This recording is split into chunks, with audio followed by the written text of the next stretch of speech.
and lopping them by minutes. We don't need any special anything to know what the hell is going on there. I don't need to have this discussion with you, Stout. You guys lost. That's what you guys don't understand. It's over. You lost. I don't need that. All you can do right now is figure out why you lost and why the legislation that's about to fall on you is about to fall on you. That's what you don't get, bro. Unbelievable. It's only a reasonable expectation of you, Stout, because you don't understand the position of the people that are arguing against you. You don't get it. And part of that, Stout, is because you are a male. Okay? You're a male. So you don't even have a frame of reference for female psychology relative to being in an enclosed space with a person of another sex, specifically men. You don't get it. Responses, and none of them ever tested as well as basically her, talking about what she would do, to Jen's point, the future, the type of president that she would be. There were elements of it where we did try to say, and we put ads on television of her saying, you've seen all the negative attacks against me, and try to bottle it up, because I also think you have to think about the entire sentiment when you're running a paid campaign. And the trans ad, I think because of the content, a lot of people felt like it was much bigger than what it was. But to put that into context, Team Red, meaning Trump and all the super PACs that were spending on Trump's behalf, that was 7% of their total ads was on that issue. Was that specific? I think it was specific. 2 ads, right? Yeah. There was the original, and then there was that's a lot of money. And it was all Trump. So Trump spent, 37% of his, 200 million on that ad. But Trump wasn't the only spender. We were getting hit across the board. And so you have to take... Right, and he used that to great effect. He used that to great effect, sir. That's what people like you, that's what you and Stout don't understand. He used it to great effect. What's up? Some of you experienced a drop-off because the fascists in YouTube don't want me talking about the real. You guys don't want me talking about the real. So, yeah, we're gonna drop from this because I want to hear the Anna Kasparian interview pretty soon here. So, let's go. We continue. Into account what all the super PACs are doing and play off of that, and I think that's what Trump was doing. His super PACs were hitting us on the economy, immigration, and crime, and Trump even started hitting us on immigration. And I think the veracity of which we came out of the gate and responded to that. They weren't expecting that from us, and then they backed off of that. And at that point, they started going into it. And so it is easy to say with the kind of resources that we raised, we should have been able to do everything. But that's not the case. You have to make decisions. Well, no, you didn't. The problem is you didn't do anything, bro. That's the problem. It's not that you could do everything. It's you didn't do anything in response to the trans ad because, as you said, those were her own words. How can you respond to that when it's her own words? What is there to respond to? She just got caught with her pants down, bro. That's it. There's nothing you can do about it. Terrible. The time frame that we were in this race, we had to choose. And we chose to focus more of our attention on one, driving down Trump, because that was not being done in our ecosystem on our side. And it was incredibly important that we did that, as well as defining her. And so if we spent this entire race, and not to be defensive about it at all, but if we spent this entire race pushing back on immigration attacks or crime attacks and pushing back against trans attacks, at what point are we bringing Trump down and or introducing the vice president on our own terms? We're playing on their field. And I think that was ultimately what went into it. But again, it wasn't something that we missed. It's just all of our testing told us that the approach that we were taking of her being more positive and talking about the economy and what she would do was a better tactic. To your people, there's no way that you tested this with an average American or somebody who was on the fence between Trump and Kamala. The logic here was, okay, we talked to other people in our echo chamber and they didn't care about the trans problem. Therefore, we didn't do anything about it. We had other money to spend everywhere. I'm sorry, man. You spent you spent $100,000 on the Call Her Daddy set just so that she didn't have to fly over there. Ridiculous. You guys had $1 billion. Okay? Yeah, that's a study. Stoudman, you said you wanted data about the sexual criminality of trans people. And we've got a study. But the reason I didn't put that study out is because I knew that you were disingenuous when you asked for facts. I knew it. I got you figured out, Stout. You're full of it, bro. I'm not. See, look. One study. See? Didn't he say, "Oh, I need you to provide me a study"? Now Applejack got him a study, and he's like, "Just one study?" I don't know. I never knew that Switzerland was that the Swedes were all transphobic. I didn't know that. I thought the Swedes, the Europeans, were ahead of us in all this stuff. They were. That's why they have data that you don't. This is what I'm saying, Stout. That's why I said, I'm not even going to waste the time and get that information to you, bro, because I knew that you were going to deny it, because this is an emotional thing for you. It's not a factual thing for you. And there's nothing wrong with emotionalism, bro. God gave you emotions, but there is something wrong when you refuse to look at facts. I mean, when Mac brought up what happened to the women in prisons that are pregnant. Listen to this fool. I asked for stats, not a study. Man, go ahead. Go on, Stout. I'm not even going to talk to you anymore. If you're interested, you just look it up yourself. You're not a serious actor, bro. Right, because if you really had an interest, you would have already Googled it yourself. Yeah, that was PubMed that had that stat. I love the dude, but this is why these people keep losing. Mm-hmm. This is why, because it's all emotion and there's no rationality. But you have to combine both if you're operating for a marginalized community. Mm-hmm. You have to have both. Mm-hmm. All this guy has is his emotions. He doesn't have any logic, and that's why the people that you're supporting are all screwed. You're not a good friend of that community, man. You're not. You're not at all. It's people like you that are putting them in the situation that they're in and that they're about to be in right now. Stoudman, just look it up. He doesn't need to look it up. Applejack put it up on himself. The PubMed article. It's right there. Right there. Okay. Right there. Yeah, I see it. It's a .gov article. All that shit. Look. Mm-hmm. Yeah. He doesn't want to look at it because he knows. Mm-hmm. Ridiculous. Stoudman, here's the thing. They're biological males. Okay? Here's the thing, Stoudman. You're the one that needs to provide us information that says transitioning from male to female alters male criminology. Mm-hmm. You're the one that has to prove it to us, not the other way around. But Applejack already gave it to you. But once again, you're responsible to show us a study that says transitioning from male to female alters the patterns of criminality that the person had from their sex assigned from birth. The other thing you would have to demonstrate is that transitioning from female to male would also alter patterns of criminality for women born at birth. Mm-hmm. That would be the most logical thing. But even with that, we still gave you the information. The information's right there. Go ahead. We continue. Be sort of overly nerdy about it, but that 7% is total money spent, not number of ads run. Yes. Thank you. So it's higher than that in terms of ads run because it was candidate side ads, right? Yeah. But I mean, probably right. So do you know? But we did. I mean, so he's like, oh, he only spent 7%, and the pod save guy had to say, well, no, that's not really what happened. And this shows you why they lost. Because this guy was on the team. He was responsible for that. And the dude from Pod Save had to tell him off memory that that's what was happening. Oh, my gosh. We continue. I would just add, we did respond. What our testing showed, and look, there's no... Okay, so now this white lady's saying, we actually did respond. Well, then why do you have Quentin sitting there? This is not a good showing for black men, by the way. This guy's like the least competent operator on that entire desk. I'm sorry, but he is. He's the least competent, and now this white lady has to go and rescue him. Yeah, of course. But, we looked at this a lot, and we... and she never got directly asked about it, but was, obviously something we looked at in responding there. But we did respond for the people that were getting this on digital, and we did a ton more digital than the other side did, but we definitely threw out ads to make sure anyone that was getting these directly, we would be engaging with them with a little bit more specific content. Obviously, she spoke to some of this in the Fox News interview and the Trump administration oversight during this period. But we saw that we could neutralize the ad, but we couldn't actually put points on the board for us if we responded in kind. So then you really have a question. People don't know her. How could you respond in kind when Trump never said that?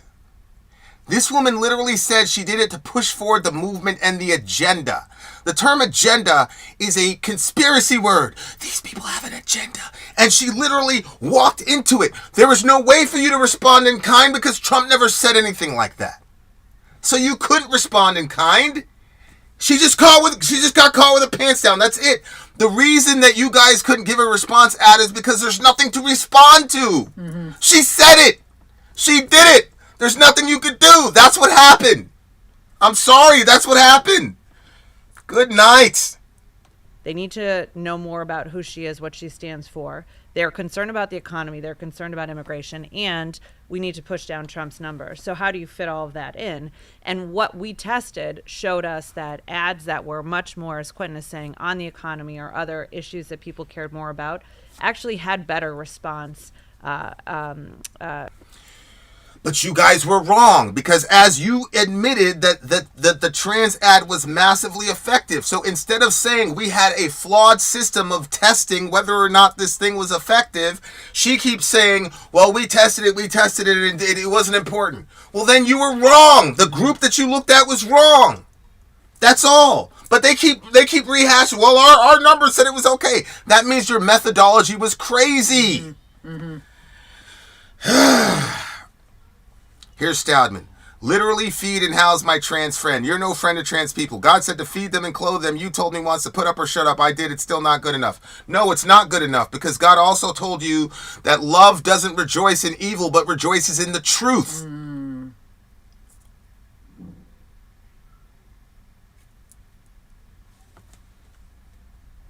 Just sit on that. He doesn't contrast the truth with a lie. He contrasts the truth with evil. Love doesn't rejoice in evil, Stout. It rejoices in the truth. Mm-hmm. What is the truth? Do you even believe that people can know truth, Stout? Stout's my boy. I love him. But Stout, you got to grow, bro. Mm-hmm. All of y'all, all of us, we got to grow. We continue. For our testing then head to head. So, as we looked at this, the Trump side didn't close on this issue. Obviously economy was far more effective, and we had to really play the game there, and we had a lot of work to do, and we were successful to a point. But that's sort of the balance that we had. And while we had a lot of resources in a short amount of time, we were also trying to think about, what does a person receive? We looked at certainly testing, but we're looking at our qualitative, and a lot of people thought it was very political. They thought it was over the top. They had different kind of points of view that didn't really anchor it as a vote mover. But I know it anecdotally had a lot of attention, and they played it in places that we saw it, and we monitored it as we went. And you did nothing. Just add in, so you guys did nothing. Campaigns, super PACs. There was a lot of national ads. So I think if you're sitting in California or Texas or Florida, you see this ad, you don't see any of our responses, right? So in the battleground states, her talking, in a very common sense way, in a very practical way, whether it be about immigration, whether it be about the economy, was our best defense because this was less about trans than it was about priorities and being out of the mainstream. So I think these voters in the battleground states, both through ads and through seeing her doing local interviews, and I think that's one of the reasons you had such a difference between the battleground states and the non-battleground states, is people knew her better, number one. Number two, as Jen said, it's very easy these days to... in the battleground states where she lost at an average of 3 points, and apparently Florida was a battleground state, and he blew her right out of the water. Florida got called at like 720 or something like that. Good Lord. Understand who has experience in ads. So we were feeding a lot of digital ads to people who might have saw that spot. But, at the end of the day, we were spending a lot of time with voters in these battleground states, both quantitatively and quantitatively. And this trans ad was not driving vote. I mean, the most effective ad, Quentin, I think they ran was not that. It was the Bidenomics ad, right? Yeah. He goes, the most effective ad they had was the Bidenomics ad. I agree. Okay? But guys, politics, the result of the election is a zero-sum game. But the road to that is not a zero-sum game. There is no candidate that only has one problem. Mm-hmm. For example, Trump went after the economy, immigration, and at the very end, he stuck that trans stuff in there. right? And if you look at how he spent the money was oriented that way around that plan. That's a sound plan. What you're saying here is that wasn't their most heavy-hitting ad. We know that. See, this is what, like, when you play basketball or you play a sport, you understand the importance of timing, okay? Let me give you an example, dear listener. LeBron James is getting blown out by 20 points by the Golden State Warriors. It's Game 5. The Warriors about to hang up the banner. And then LeBron starts pouring in the points and the rebounds. Why? Because LeBron wants his average to be higher. So he knows he's going to lose, but he still wants his average higher. Why? So that everybody can look and say, well, shit, man, LeBron averaged this, this, and this. It wasn't his fault that they lost. Mm-hmm. But the issue is, all those points are what they call empty calories. It doesn't matter because the game was already over. Versus a guy like Robert Horry. Robert Horry, his nickname was Big Shot Bob. He would average 6 points in the playoffs. But here's the thing. If you're down, this man had Kobe Bryant and Shaq on his team. If you're down by 2 points, who do you want taking the last shot? And you got Kobe Bryant on the team. I'm going to go with Kobe. Big Shot Bob. He did it with the Houston. He did it with the Houston Rockets, which broke my heart as a kid because he did it to the Orlando Magic. He did it on the Spurs. He did it with the Lakers. That dude, in the last closing moments of the game, will score no points. Then you pass him the ball, and he hits that three with everything on the line. So who would you rather want? Would you want LeBron in the last 4 minutes, or do you want Big Shot Bob? Well, in that little sphere of time, I want Big Shot Bob. Does that mean that LeBron is not important? Of course he's important. But to take you home, that last final push, you need a guy like Big Shot Bob. LeBron will get you to 3 quarters and 3.5 quarters, okay? And then Big Shot Bob is going to hit that shot that takes you home. Both of them are important. Here's what happened. The economy and immigration is LeBron, and the trans ad was Big Shot Bob. And this guy is trying to say, well, the trans ad wasn't LeBron. We know that. Mm-hmm. We know that. It was Big Shot Bob. And you guys didn't put anybody on him. And that's why you lost. Now, you can look at the stats and say, well, Big Shot Bob only scored 6 points. It was LeBron that killed us. And I would agree with you and disagree with you at the same time. Y'all know what I'm talking about. Terrible argument from this guy who was trying to defend Quentin because it was Quentin's job to respond to that, and he didn't. He failed miserably. This is, again, are you trying to tell me that there was nobody better than this guy? Than this Quentin guy? The guy, as he's talking, is making up words. He said pseudo-ly. That's not a word. Okay? Yeah, like, this guy is completely, he's not completely incompetent, okay, but he's not very competent. Why was he hired? Yeah. There was nobody else that could have done that job? Let that sink in, dear listener. Yeah. Why did they have this guy up here? He's obviously incompetent. All these white folks got to get up and try to rescue bro. Mm-hmm. Oh, no. Mm-hmm. We continue. Because that was kind of core to people's concern. It was like, well, maybe you're not change. You're defending an economic program that I don't think's helped me.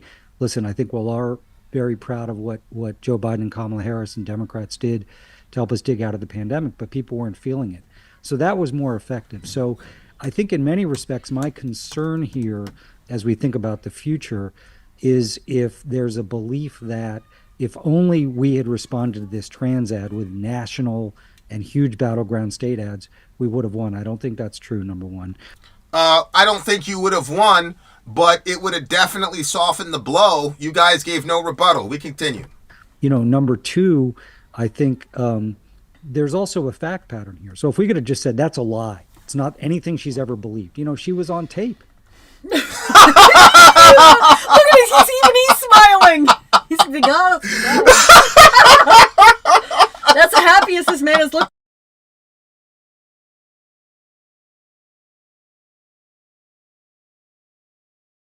Comedians are so. Yo, Comedians yo, are look funny at this because of the man! truth. Look at this man! He looks happy this time. He's like, what can we do? She said it out of her own mouth. Correct. That's all you had to say. Oh my God! Look at it! Look at his face! Like, what could I do? She said that shit, bro. What could I do? I know she put y'all in a terrible situation. That's all you had to say. That's all you had to say, bro. That's literally all you had to say. My God. He said she said the shit. What could I do? Oh my God. Unbelievable. Unbelievable. I cannot believe this is my country. The man says, what can I do? Oh my God. Oh my God. Okay. All right. Hold on. I got some Oh, you fixed it. coconut stuff in my eye. Okay. I told the thing to generate an image of Anna Kasparian. Here's the image. I'm sure she would love that, but that's not Anna Kasparian, Brock. That is not Anna Kasparian. Talk to the people. Oh, let's see. What do we have? What do we have here?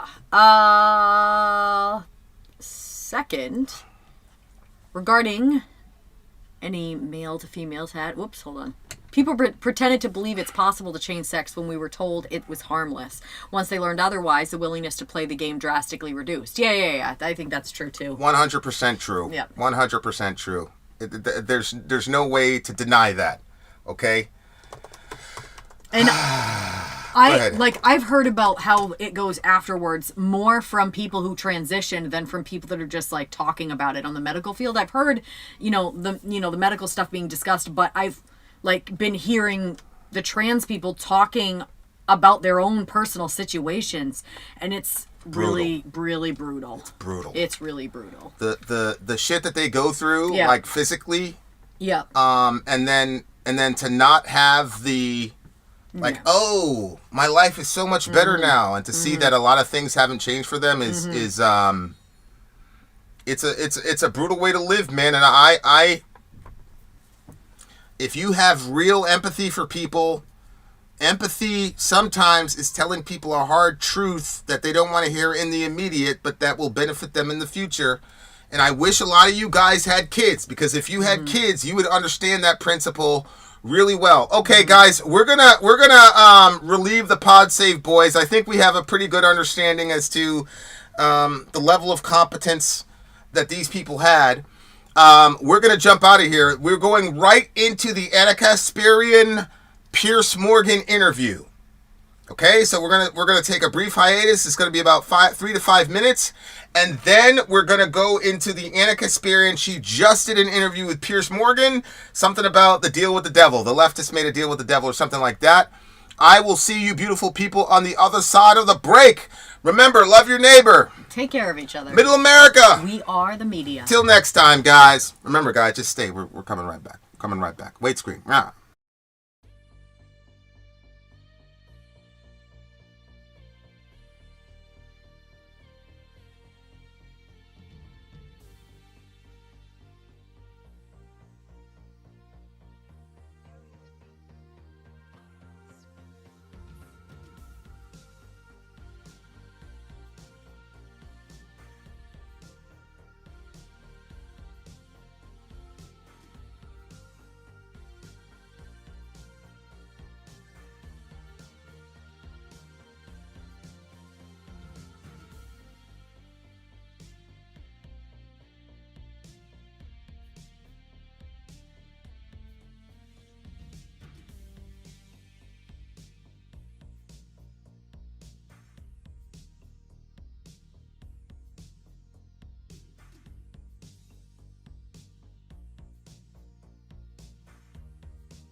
Anna Kasparian joins Piers Morgan to talk about the recent election.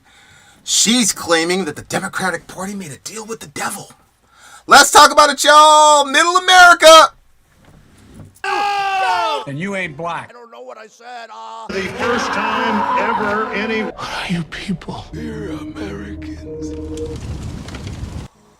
Welcome to Positive We America. are Americans indeed, dear listener. My name is Vincent, and this is Middle America with Vin and Sawyer, where we are not left wing, we are not right wing, we're just right. Oh, we've been in the midst of a marathon, dear listener. We are currently on hour 7. Type 22 if you would like us to do these marathon days more often. Like I said, we're coming up on hour 7. Thank you for all the beautiful people that have been hanging out. If you would like more marathon shows like this, type 22. If you think that there's been way too long of a show, you don't have to type anything. But if you guys like the mega the mega long form thingamajiggy, we're going on hour 7 here, dear listener. This comes from a Middle American. This comes from the big homie Adar. And by the way, guys, we're serious about that. If you disagree with us, you can call in. We had a giant disagreement about a trans situation. The individual, I actually did not ask him to come on. So, actually, let me strike that from the record. You said slightly higher rated. Clearly says... Okay, so let's watch. Here's Piers Morgan talking with Anna Kasparian. This apparently happened about 2 hours ago, guys. Hot off the freaking presses. So let's check it out. This is Anna Kasparian with Piers Morgan. Breaking news I wanted just to mention to you. Several people nominated to roles in Donald Trump's incoming cabinet and administration have been targeted by bomb threats. Trump, whatever the audience he addressed, he never modulated his accent. Kamala Harris does that. Hillary did it. Obama did it. Don't ever let anybody or any circumstance take your power from you. I mean, she just looked like a broken woman to me. This was the woman who was selling us joy. I see myself as a 22-year-old at 3 in the morning at a bar talking to a best friend. Don't let anybody take your power away from you. Which political party has made my life worse? It's not the Republican Party. You have to give me one promise that you guys aren't going to do me dirty in the thumbnail. David Hansen is an acclaimed author and a historian. Okay, so Anna wanted to make them promise that they weren't going to do her dirty in the thumbnail. So here's Anna's thumbnail. I mean, they didn't do her any favors, but they didn't do Pierce any favors as well.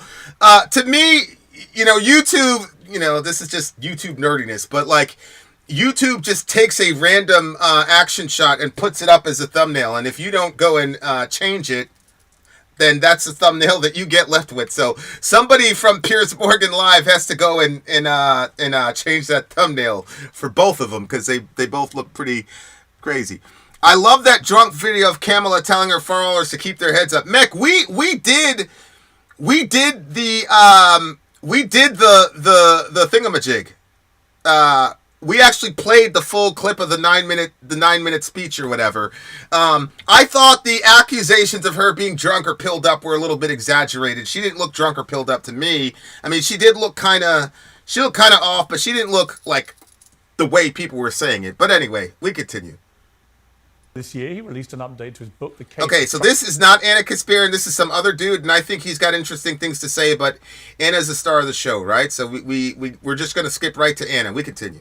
From the opposite side of the aisle, but maybe not as opposite as you may think. Anna Kasparian is a progressive journalist and commentator, best known for her work alongside my old friend Cenk Uygur and liberal network The Young Turks. She has some strident views on where it all went wrong for the Democrats in this election, and she's faced an avalanche of personal attacks from liberal followers for denouncing President Biden, Gavin Newsom, and wokeism, among other Democratic deities. So has Anna Kasparian left the left? Let's find out. She joins me now. Anna, welcome to your uncensored debut. Thank you for having me, Piers. Yeah, they had Emma Vigeland on here too and uncensored, and I just big homie Dan, we're on hour 7 right now, bruh. Hour 7, we're on hour 7. We're doing a marathon thing. I'm going to be in the studio all day because after this, then we got the other show, which is going to run another 3 or 4 hours. It's a marathon session. I wanted, it's kind of like a reintroduction to Middle America. And I asked the people if they wanted to do this on a daily basis. They said yes, so I don't know. We might do it. Do y'all read super chats? Yes, we do. Send me a super chat. I will read it to you. Did I miss one of yours? Yes, I did. The only states Kamala won required no voter ID. Yeah, I heard about that. Elon said something like that. Can somebody validate that? That the only states she won had no voter ID? Because I do think that's actually important. Actually. Okay, here we go. Anna Kasparian, Piers Morgan. Let's do it. Lure you on many times, but you haven't taken the Cenk route of coming on just to shout at me. But it's good to have you finally, and we'll get to Cenk later. Don't worry. Thank you. I just want to talk to you. So well, you need to give me one promise. Go on. You have to give me one promise that you guys aren't going to do me dirty in the thumbnail for this video. You promise? You know what? I can't promise because we've done some corkers recently, particularly involving Cenk. But as he knows better than anybody, a great thumbnail drives more traffic, and that's the game we're in. We want people to watch what we're doing. True. Otherwise, what's the point? So we are very proud of our thumbnail. I mean, if I look attractive. If I look attractive, that might actually draw some more eyebrows. So think about it. Wow, you're playing that card. Well, I admire it. I admire it. Listen, to be serious, you've made a bit of news recently. We've got a little shot to start with of your reaction to when Trump won in 2016. I have no respect for women who voted for Trump. Okay. Ooh. Me too. I think so poorly of them, and the reason why is because. Look, I don't think that you're a single issue voter. I just think you're dumb, okay? I think you're fucking dumb. When you vote for someone who openly treats women like second-class citizens, who talks about them as if they're nothing more than a piece of meat, who has been accused of sexually assaulting them, who has been caught on tape talking about groping them and grabbing them by the pussy without consent, yeah, you're an idiot. You're an idiot. So, Anna, have you moderated your view of Trump voters this time around? To say the least. That video I am not proud of, I will say that. And, I had a very emotional reaction to news that Trump won in 2016. I was totally blindsided by it. And to be quite frank, I think that attacking voters is one of the worst things you can do. These are our fellow Americans, regardless of who they vote for, what they think. In order for this great experiment in America to work, we have to respect each other. And so that was 8 years ago. I'd like to think that I've matured since then, and I hope that I can prove that maturity through the work that I do today. Okay, me and Applejack go back and forth about TYT, Anna Kasparian, blah, blah, blah. I still think TYT is a valuable outlet because they're really... My first introduction to progressivism was when Bernie did the sit down with Killer Mike, right? The sit down with Killer Mike was really transformative for me because it was the first time I heard a real progressive agenda laid out, and I was really struck by the Medicare for All thing. Like, I had never heard of it before, and I was like, wow. And so what I ended up doing was I went to YouTube and I just put Bernie Sanders in there because I didn't know anything about this little Jewish dude. And then boom, TYT pops up. So that's how I got introduced to TYT. And they really kind of came with the nuts and bolts of progressivism and things like that. Obviously, I disagree with the killing children stuff. But it was TYT that really kind of brings you in at the entry level to progressivism and all the rest of it. So I think that TYT is extremely valuable in that regard. Now, the other reason I believe that TYT is still valuable is because of Anna. How many people have you seen in this space will hold themselves accountable to being dead wrong about something, whether morally, ethically, or just the numbers themselves, right? Usually when somebody messes up, they'll say, oh, we were wrong, and then they'll move on. Like, she has gone on to shows and done multiple mea culpas multiple times when she says, somebody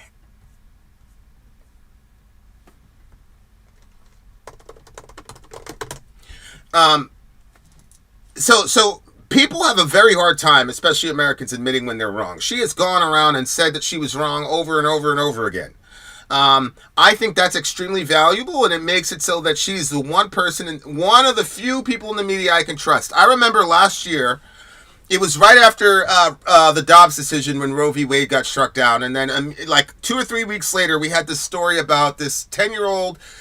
She got assaulted, she got impregnated, and then her state had an abortion ban, so they went to the next state to kill the child. And so I initially shot that video. At the time, the Republicans were saying, this is a fake story. Where is this person? Where are the files? Well, we don't have anything. All of this was just a made-up story. And at the time, I did not come out and explicitly say, this is a fake story. It's not real.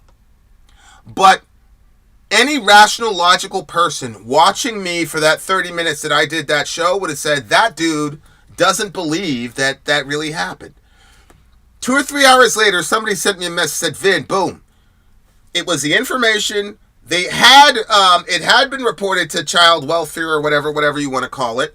Obviously, they did not release the girl's name, but there was enough data in the information that people were sharing with me to make me say, well, this really happened. So I had shot a 30-minute video, not saying it didn't happen, but implying it didn't happen. And I immediately, I said, you know, this is a developing story. So I waited till the next day, checked the information again. All the information came out. The thing actually happened. I shot a 45-minute video refuting the video I did the day before. Because I said that thing publicly, and even though technically there was never a time when I said this never happened, so you couldn't get me on the technicalities, it was still enough to where a rational person would have come across believing that that didn't happen. And so I had to shoot another video, and I couldn't just say, oh, it didn't happen. If you spend 30 minutes on it, you got to at least spend 30 minutes refuting yourself so that people can get the truth. If you're concerned about the truth, that's what happened. That very rarely happens in spaces like these because there's absolutely no accountability. And I give a lot of credit to Anna Kasparian for doing that, and she gets a lot of credibility from me, and that's one of the reasons why I think that of all the people that we listen to in the news, like, you definitely need to listen to her, because it's extremely rare for someone to put the truth above their ego, which is what Anna has done. So kudos to Shorty. We continue. You said 5 days before the election, you posted this, I think, to X, I don't support Trump. I also don't think it's helpful to call him a fascist or a Nazi. Those words actually mean something beyond not liking a candidate. I mean, I completely agree with you. And I respected you for saying that. Because actually, the over-demonization of Trump, all it did was help him and damage the left anyway. I mean, it was just an act of self-harm. Because most reasonable-minded people went, well, hang on, Hitler killed 12 million people. What are you talking about? Correct. And if he was such a terrible fascist, why didn't he behave like a fascist for 4 years when he had the chance? And the truth is, he didn't.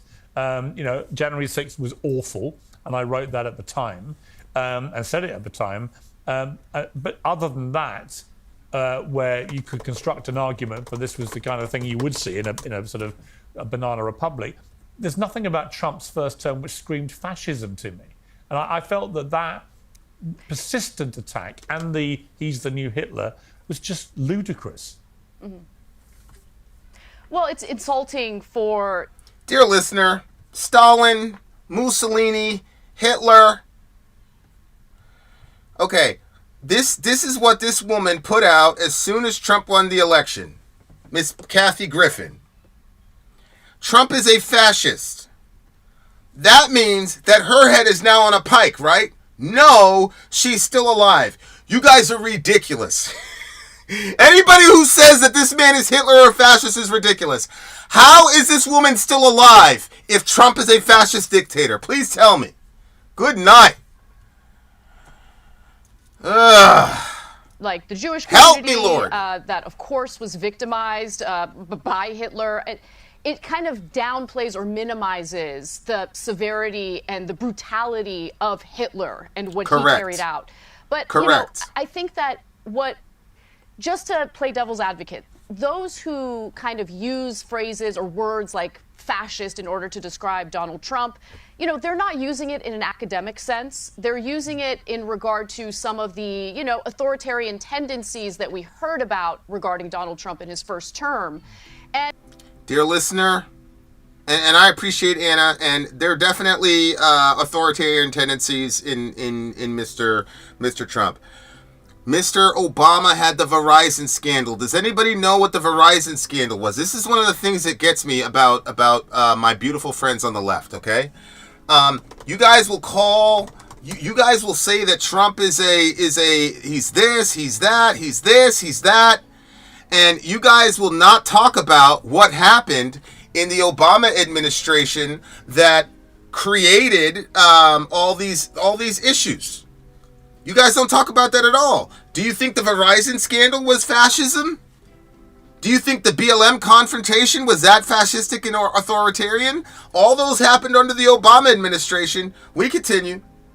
You can argue, well, there's a lot of hearsay, there's a lot of comments from disgruntled former administration officials who claim that Trump said these things behind closed doors. If you want to make that argument, that's fine. But even if, let's give those individuals the benefit of the doubt and just assume that Trump did in fact say those things during closed door meetings, it still doesn't rise to the actual definition of a fascist, right?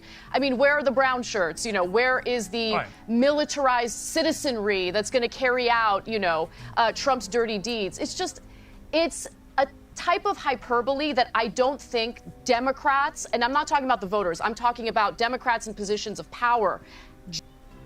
During this election, some sources said news coverage of Trump was over 80% negative.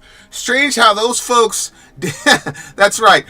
Weird how those folks don't seem to be in fear for their lives and met with him. Correct. Good night.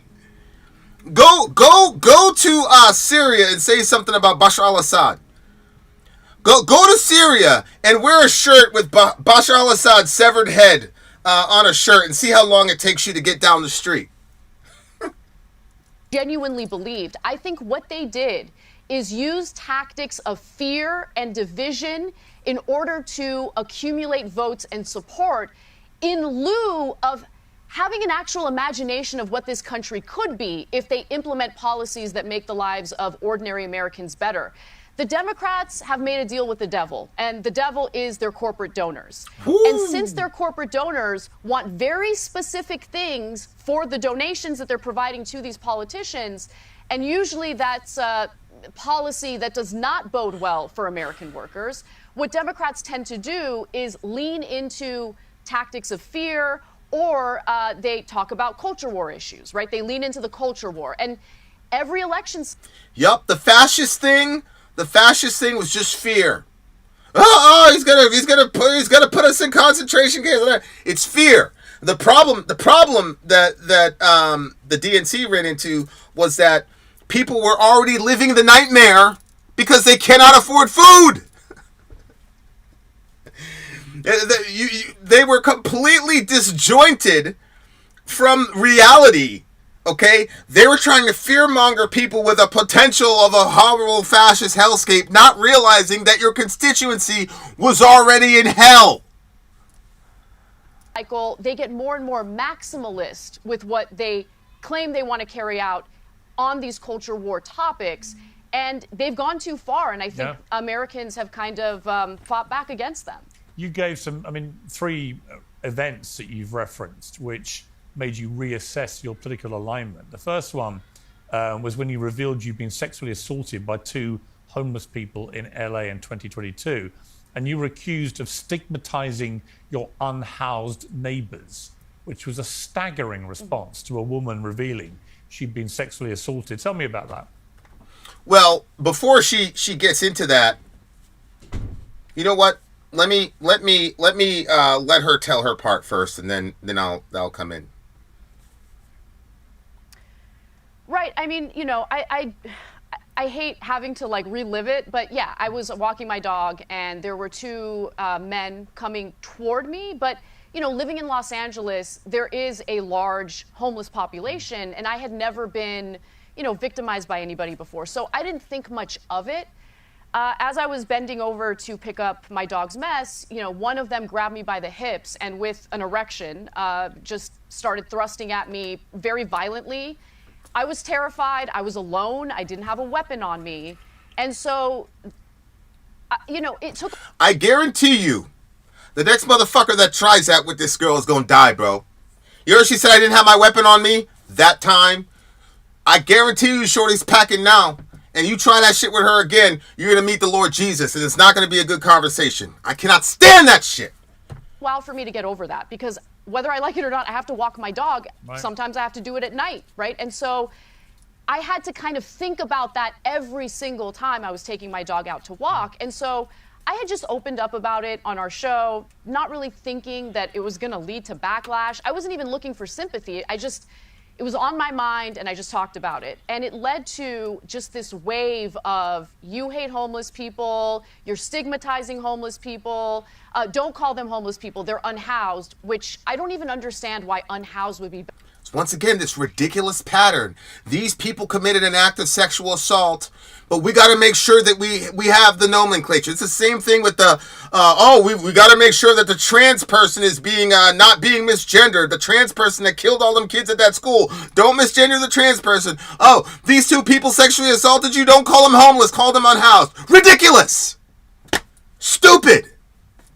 Better than saying homeless. And by the way, these are the same people. This is what the left likes to do. Right, they like to change the language instead of actually addressing the issue at hand. Yeah, and these are the same people who supposedly are there for women, right? And fighting for women and, supporting women and believe women, all this kind of thing. But when it actually came to you, they just were prepared to throw you on the horrific bus. And far from treating you as a victim, they almost made you out to be the villain of this story. They did, but I want to be clear about something. I think that this is a small but incredibly loud and influential faction of the Democratic Party. This is not indicative of all Democrats. This is not indicative of all Democratic lawmakers. This is a small group of activists who like to bully, who like to go to city council meetings, who like to go to various rallies and essentially be loud, be threatening, be aggressive until they get their way. And for far too long, the Democratic Party has been terrified of these little mobs of people, these little mobs of activists, and have basically just carried out what these activists want. And I just think that they need to... I'm not certain that that group is as small as Anna's saying. Obviously, most of the people, this is the Surf Times crew, this is the Humanist Report, David Pakman. A lot of these guys, David Pakman has 1 million subs. Who's that girl? There's this Olami, whatever her name is, really came after her. I just gotta tell you guys this.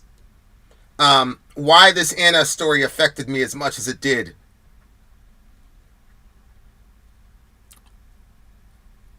I was raised, and I'm still in the church my entire life. When you're a kid, you don't really know things. You just go on and do what you do and whatever. And so I just grew up and just went to church and everything was everything. And then as I started to develop in church, people started going, yo, this kid, man, he's got a way with words, blah, blah, blah. And so, they start saying, all right, well, we want you to teach, or we're going to try you out. We're going to let you preach for a Sunday or whatever. Long story short, I then become kind of part of this inner circle where you start to see the shit in the background, right? Like the behind the scenes stuff. And it was there that I'm just going to go out and say it. Like the way that sexual assaults were treated in the church, especially if it was a prominent member of the church, the policy was always, that's terrible that happened to you, but keep it quiet because we don't want to hurt the church. You don't want to hurt the church. We know something bad happened to you, but this is really going to hurt us if you talk about it. Dear listener, we were in a church in a downtown area where we lived, and we had a no pedo policy. So if you were a pedo, you couldn't come to our church. And the reason was that the church was a converted bar, and there was no way to dichotomize adults from children, right? And as such, it would be irresponsible for me to allow a person who's on the sex offender registry, who's a pedophile, to be able to mix with all these kids that are running around. What I said to them was, listen, you and the rest of your pedophile friends, you because they all hang out together because street people hate those people. They actually killed one of them, pretty much, when we were down there, but that's a different story.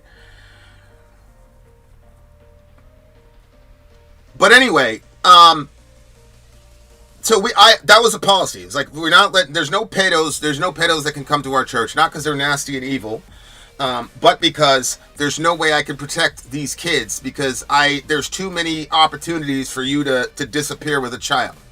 So I went to the home and I'm like, listen, you guys, you and all your pedophile friends will show up to your apartment. I will preach my guts out to you. We'll sing. We'll pray. We'll do bread and wine. We'll do everything. You just can't be around these kids, bruh.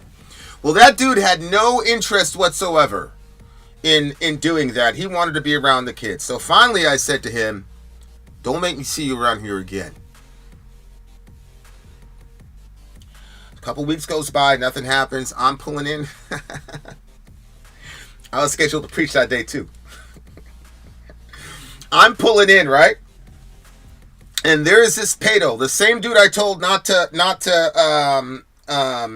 come back.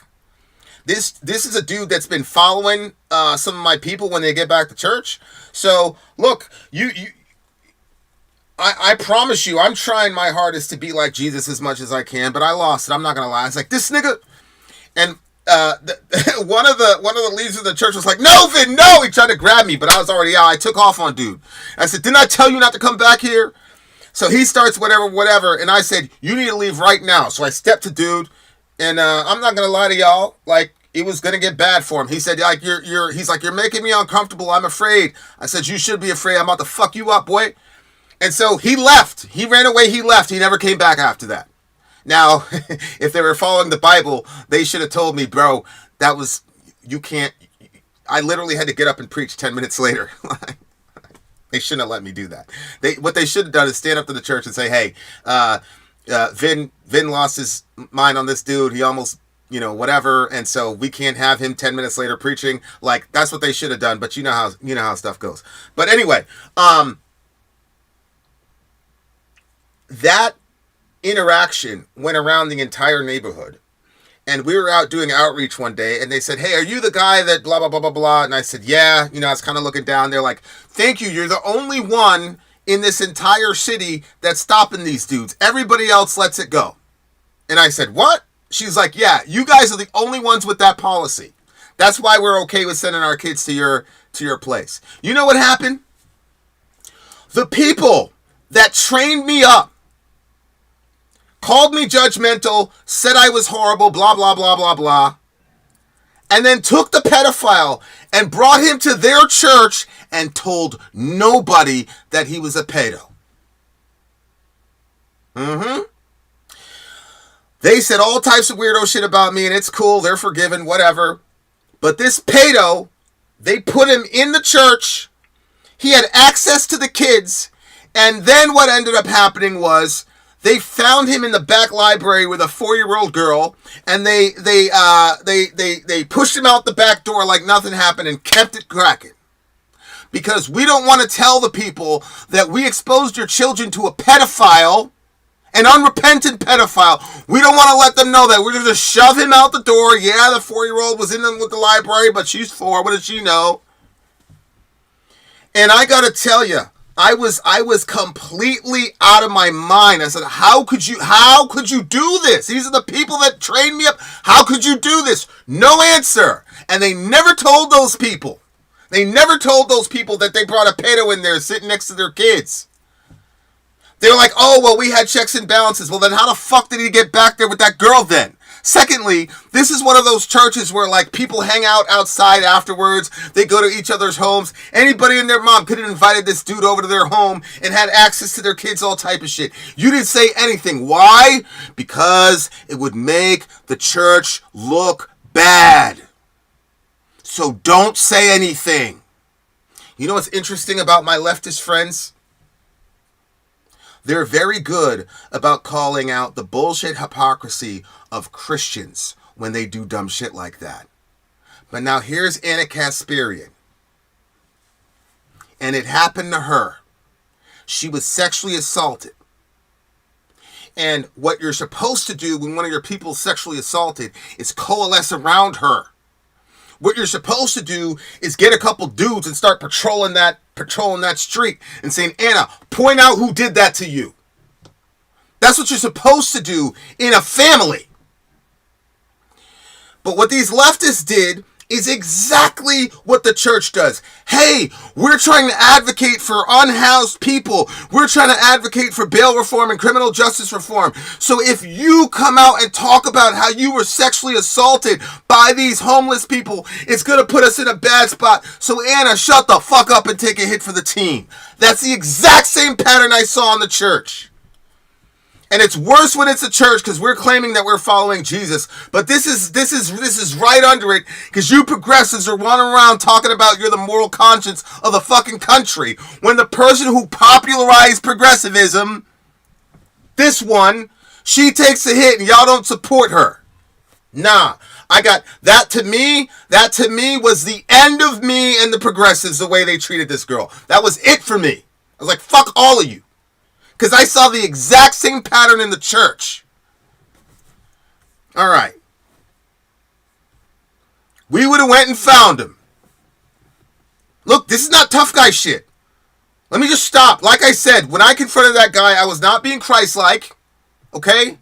And I was wrong, and I told you. They should have stood up and said, yo, he can't speak. Because pretty much everybody was outside seeing me do that shit. I'm not saying the way I handled it was right, okay? But it was less wrong than saying, we're going to cover this up and endanger these children in the church. That's the same thing that happened with her. They're trying to let her, what happened after was he never showed up there. He never showed up again. Okay? But, so I'm not saying the way that I handled that guy was the most Christ-like way to handle him, okay? What I am saying, though, is it was less wrong than the way that the church normally handles sexual abuse. And my leftist friends are really good at calling out the hypocrisy with the Catholic Church, where you're talking about moving these pedophile priests to different parishes. I don't talk about Catholic Church because I'm a Protestant. I'd rather talk about all the shit in my backyard. But we know this about the Catholic priests, and they molest boys and all the rest of it, and blah, blah, blah, blah, blah. Okay? And my left-wing friends, my progressive friends are good at calling that out. But then when this happens, you react exactly like those religious people do. Fuck all of you. Seriously. Unbelievable to me. And then have the nerve and the audacity to talk about you care about women's rights and all the rest of it. Sorry, guys. I can't stand that.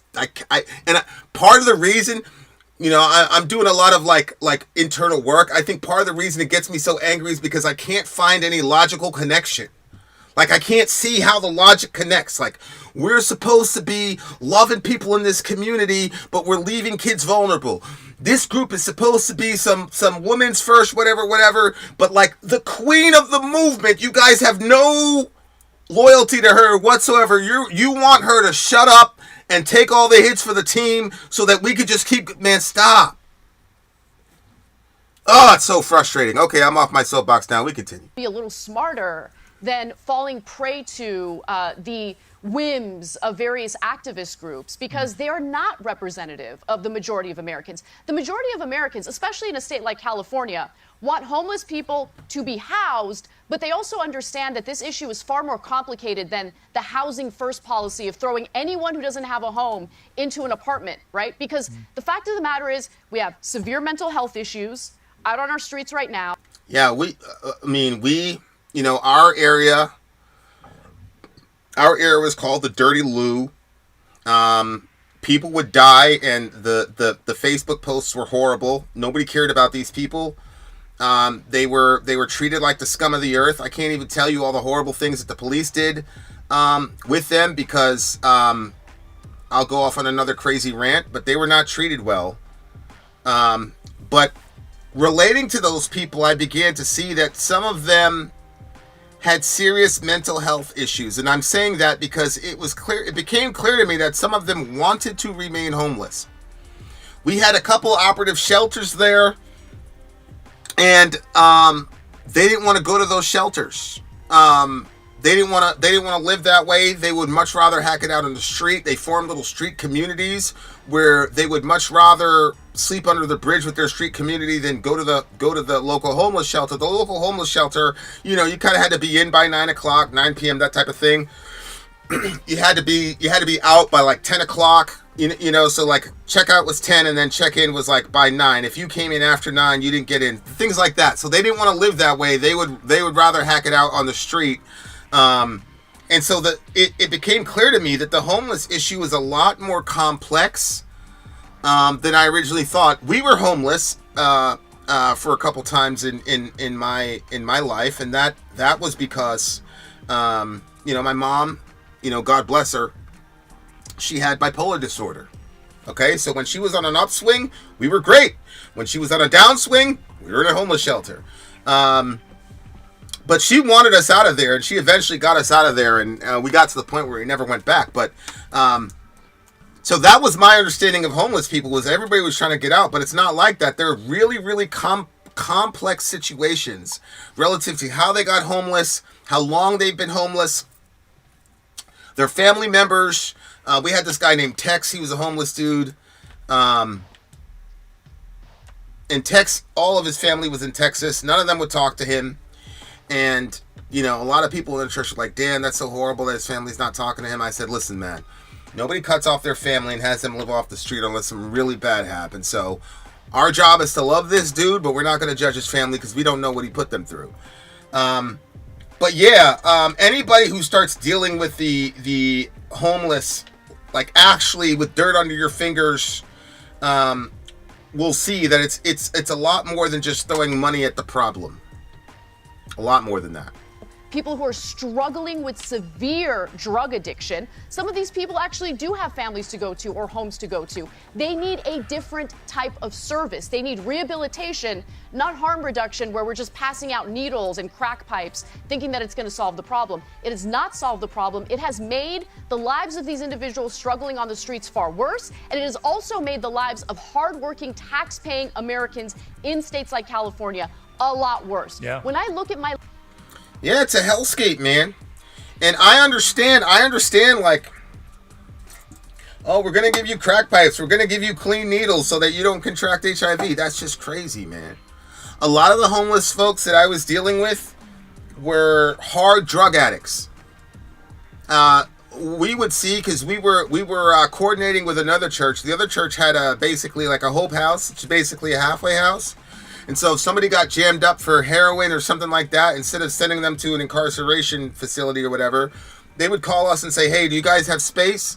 And we always had space. If we didn't have space, dudes were going to have to double up, right? Because it's between going to prison or being able to rehab this guy. And so I would see these people in the program. I would go over there, we'd do whatever. And then 3 months later, I'd see them in the street. I'd be like, wait. You know why? Because you cannot maintain a regular lifestyle doing a 9 to 5 if you're addicted to heroin. And here's the thing. There's being addicted to heroin, and then there's being committed to heroin. These people were committed to heroin, not just addicted to heroin. They were committed to it.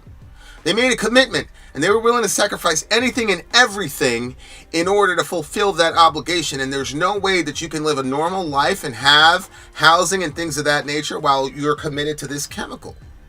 Okay? So I saw drugs completely destroy and murder my community. And so, yes, there's a massive mental health problem that's at the root of a lot of this, of the homeless epidemic. And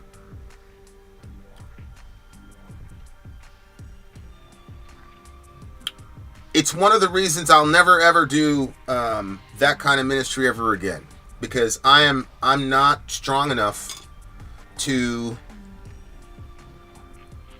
have people on these hard drugs. I'm going to tell you guys this one story.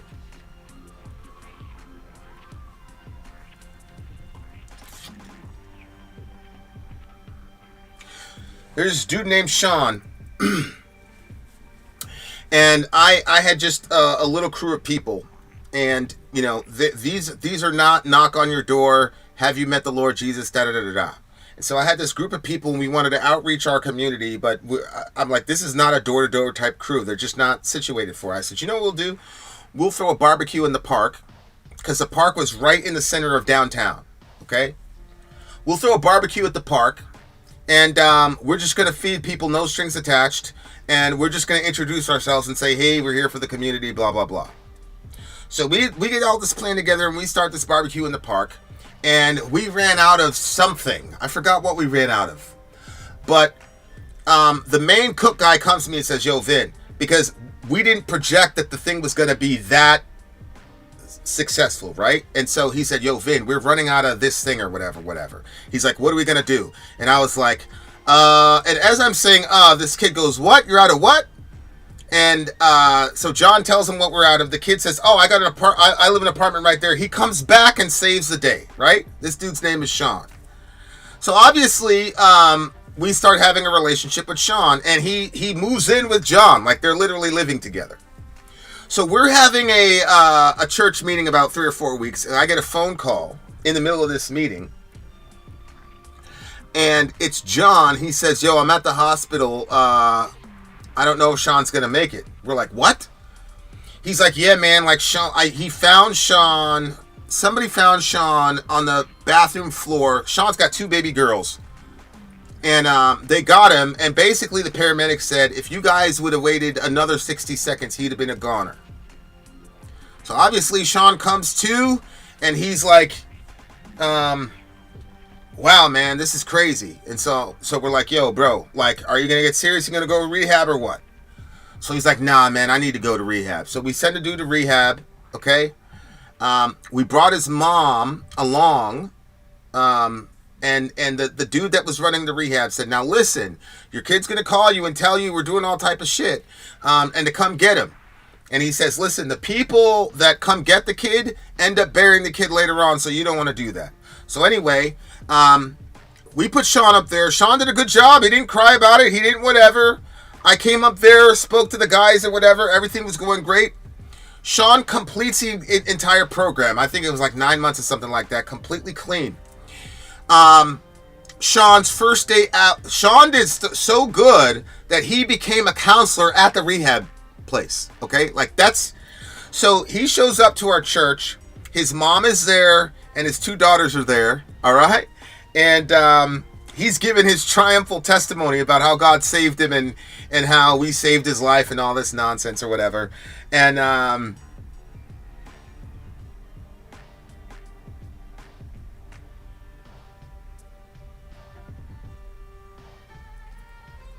that was the last time I ever saw him. He did his little testimony. He went on with his life.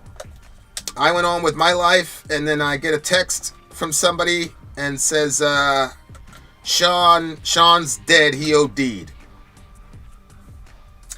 He had not done anything for, 3 or 4 years. Ran into a rough patch in his life due to the economy. And decided to go back to heroin, but he took the dose that he was on at the height of his addiction, and all that had cleared out of his body, and so when he took it, he died. That was it. So it's 2 girls, no dad, the mom who was hugging me and crying and talking about how I saved her kid's life. I'll never work in that kind of ministry ever again. I'll never do that. I told Jesus, I said, Jesus, if you materialize in the room and tell me to work with these people, I will never do it again.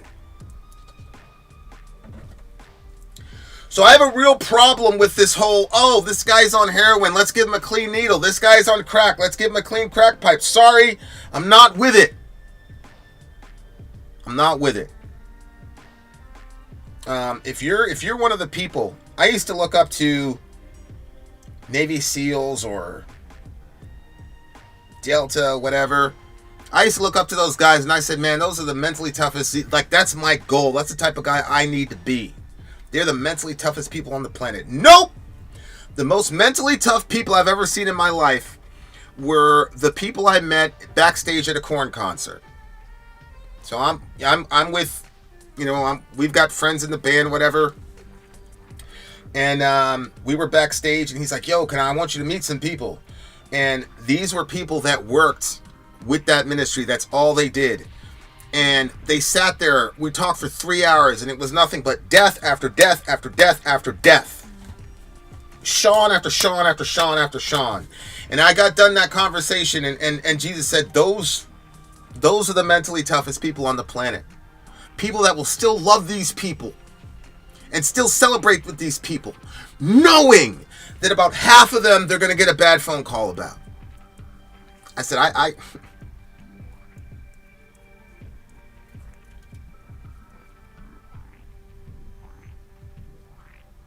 Sean, before we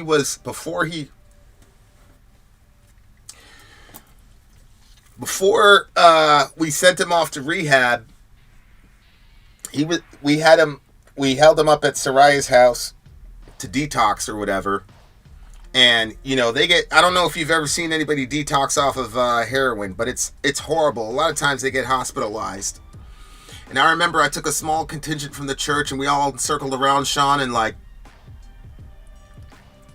laid hands on him and stuff. And he had the smoothest detox ever. He immediately stopped shaking. He stopped with the cold sweats, and it was miraculous. It was great. And I when I got the text that he died, I was like, no, because we caught him a minute before he was gonna die. That's a miracle. We prayed over him, and he was good. That's a miracle. We sent him there. He never tried to leave. That's a miracle. He became a counselor. I said, what? How? I said, I'm never, ever, I don't care if you materialize in the room. I will never do this again, Jesus. You get somebody else. And I've stayed with that commitment. Yeah, so I got triggered about that little comment from Anna because that shit is real to me. But anyway, we continue. Life right now. And I ask myself, which political party has made my life worse? It's not the Republican Party. Locally speaking, the Democrats have complete control and they have nearly destroyed my family's livelihood. Okay? We are living in trash and squalor everywhere.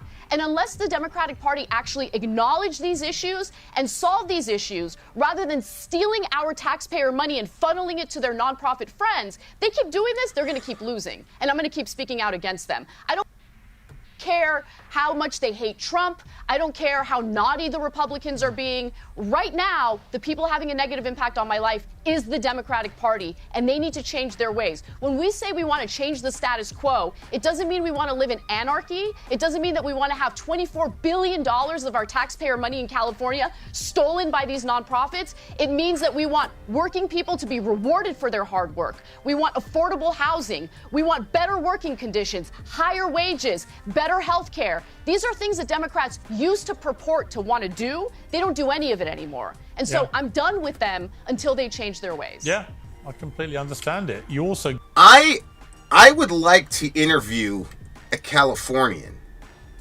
Honestly. By the way, guys, thank you for listening to my vent session. I really appreciate it. Honest, I'm not lying to you. I feel like you guys can understand what I'm saying. But I need to find a Californian, because I need to understand what exactly happened in California.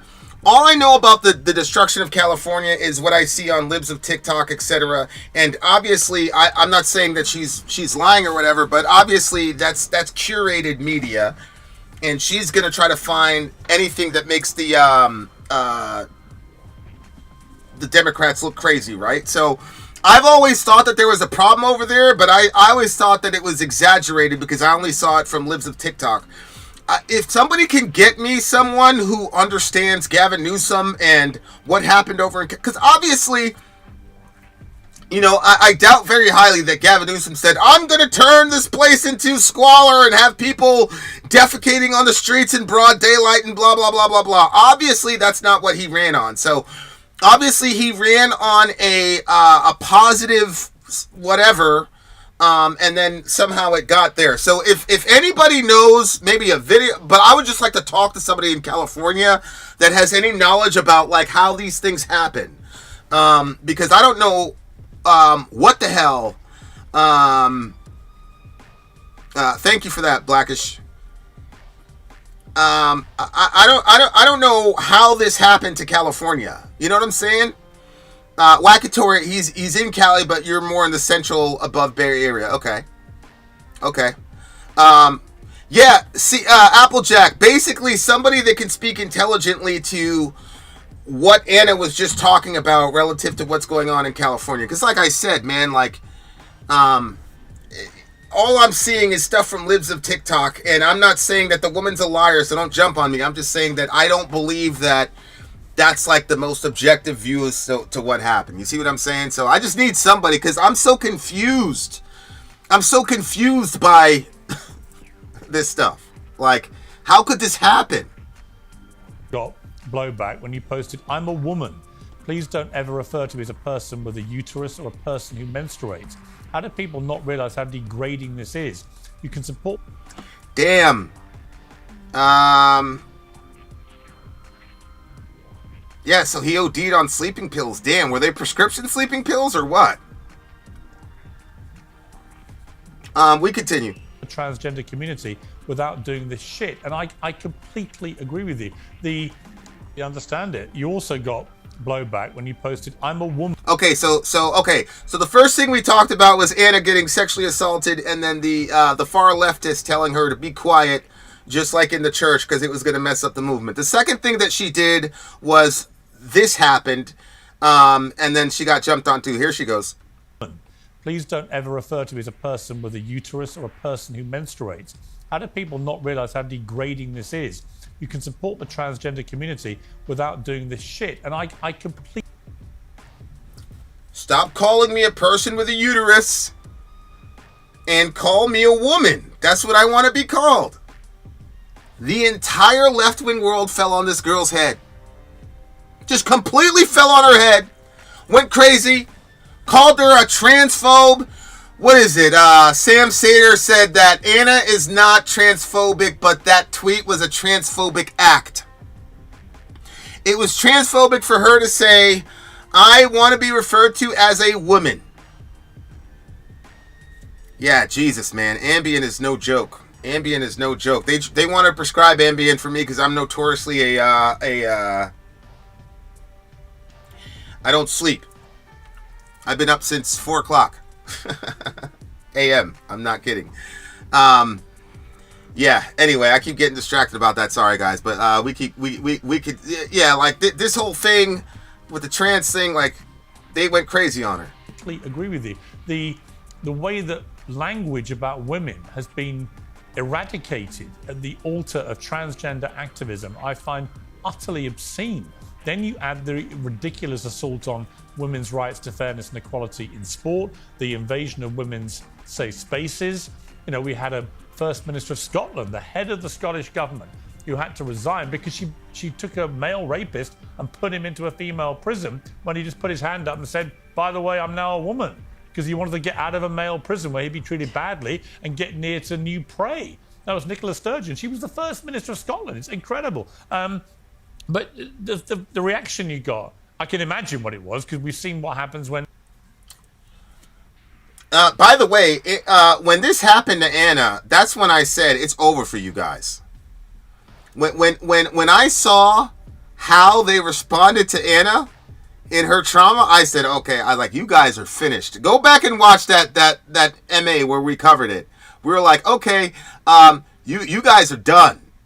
Because I'm sorry, but Anna Kasparian is a white woman. And this is a white woman who's saying, yo, I've had enough of this. And then all you guys jumped on her. And I said, okay, these progressives have zero political instinct. They don't know how this game of politics works, and y'all are going to lose. Because Anna Kasparian is an icon of the kind of voter that shifts the electorate. That's a fact. We know that white women are the reason that Trump won in 2016. We also know, because the Native Land Podcast girls told us, that Trump, that white women were also the problem in 2024.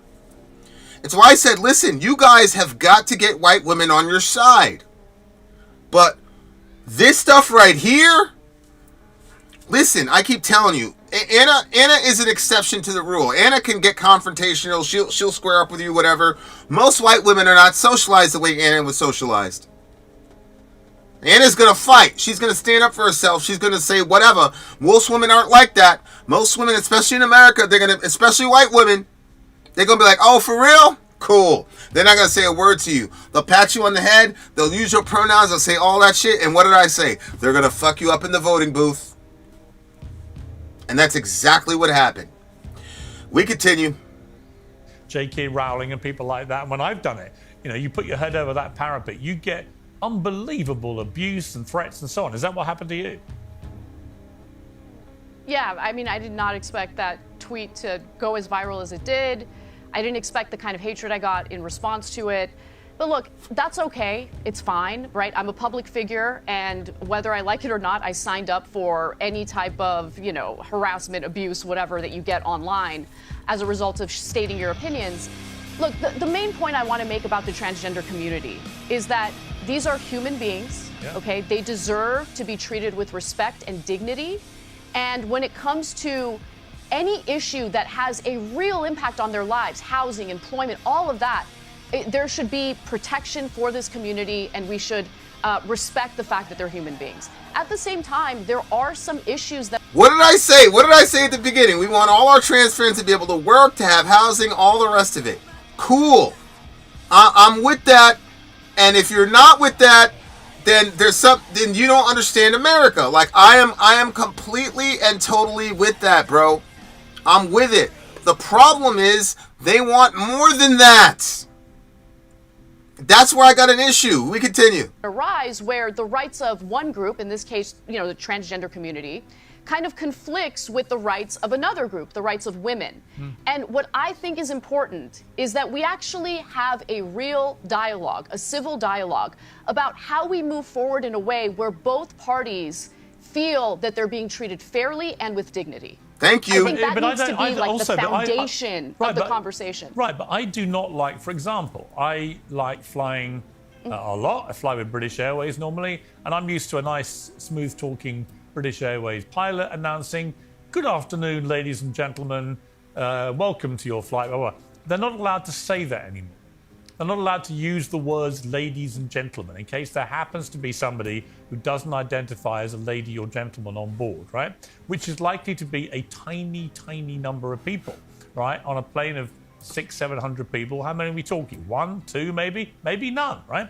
But for them, the entire language about the vast majority of people has to be eradicated, to which I say, where are my rights to be called a gentleman? Or a woman's right to be called a lady? It may seem a small thing, but it's all part of the same process of eradicating gender-specific language for a tiny minority and against the interests, in my opinion, of the vast majority. And not all trans people, especially Gen X and above, even require that. I'm very close with a Gen X trans person, and she doesn't want that to happen on the airplane, and she does her best, whatever, passing or non-passing, whatever. I don't struggle with pronouns with her because my first experience with her was as a woman. And so those are pronouns I use, but she isn't running around pronoun policing everyone. Right? She like this is something this kind of the militant trans person who is going around and fucking up the GameStop. These are all this is millennial Gen Z people who do not understand the struggle that gay and lesbian people had in this country and the methodology in which they got their rights. They did it by influence campaigns. Full stop. They did not bully everybody into accepting the LGB. They did influence campaigns over and over and over and over again. They did not do this. So that's something that the younger generation needs to be quiet and learn from the older generation. Where are our rights as the majority to actually have the language that we would like? Well, I was unfamiliar with that story. What do they say in lieu of ladies and gentlemen? They just use gender-neutral language, so I can't even remember. But it's like they call us passengers, and it's all just very stilted and gender-neutral, as you now see in hospitals and schools and everything else. I mean, I know there's a girls' school in England, for example, which is actually called, I think it's the Altrincham School for Girls up in the north of England, but you're not allowed to call the students who go there girls because there may be trans people offended. But they've kept the title of the school as a girls' school. So they sell entry to this school to prospective parents as a girls' school. But once your little girl goes there, no one will call her a girl, including the teachers. And my question is, why do you have a school for girls in the first place? What is the logic behind having a school for girls in the first place? The logic is, for whatever reason, we want a school with all girls. You know what? That should be... Look at that. Look at that still shot. That's going to be the new thumbnail for this video. Oh my God. This is such a good one. Look at Anna. She's like, this is so dumb. Anna's like, how do I respond to this nonsense with this face like this? Good night. So one of these things, guys, for me is, why is there such a thing as a school for girls in the first place? It's so that there can be a school with exclusive girls, but now they're not saying the word girls. So that means that, is it possible then that there could be boys in the all-girls school or males assigned at birth at this girls' school, thereby defeating the entire purpose of having a girls' school in the first place? We continue. It makes no sense. If it's an all-girls school, why would it it's be ludicrous. a problem? I guess Obviously, if there might ludicrous. be. Yeah. Yeah. Look, the way that I. Well, I think it's more than ludicrous. I think what ends up happening is that's a signal that if you're a boy who identifies as a girl, you can now come to this girls' school. Okay. All right. That's what it looks like to me. Basically deal with this is I have a team of producers that help me produce the Young Turks. Bro, go back. I didn't say that she never pronoun policed. What I said was it's not wise to do the pronoun policing stuff instead of just focusing on getting them jobs and housing. I will rewind this after I'm done and send you the clip. If I said that, then I'll send up a retraction. You guys know that. We continue. And I always refer to my team as, like, if I'm texting them about an element I need for a story, I'll always text with, hey guys, I need X, Y, and Z. Most of the people in my team are actually women.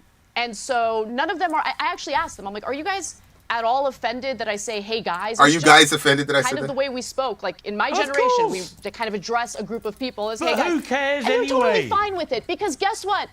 Because guess what? Most people are fine with it. Yes. Most people don't care. I Yes. just want to go back to what I said earlier about the small, loud group Yes. of activists. Yeah. Just because they're louder doesn't mean that they're representative of the general population. Yeah. I really do think that it's up to these various entities. More specifically, forget the general population, that's true, but it does not mean that every single trans person on the planet believes this way or engages with the topic this way, right? So that's another thing that needs to be said. I personally have trans friends. They don't all engage with this topic this way, and I think that's important for folks to know. We continue. These various, governmental agencies to kind of take a stand. And I think in agree. some cases, our language does change, and I think it makes sense. But in some cases, it changes because you have activist groups pushing for it, and it doesn't make sense. So let's be a little smarter. Let's use our common sense. The third thing that you cited was a story of a guy called Jeff in your apartment block who you became friends with before you realized he was a Trump supporter.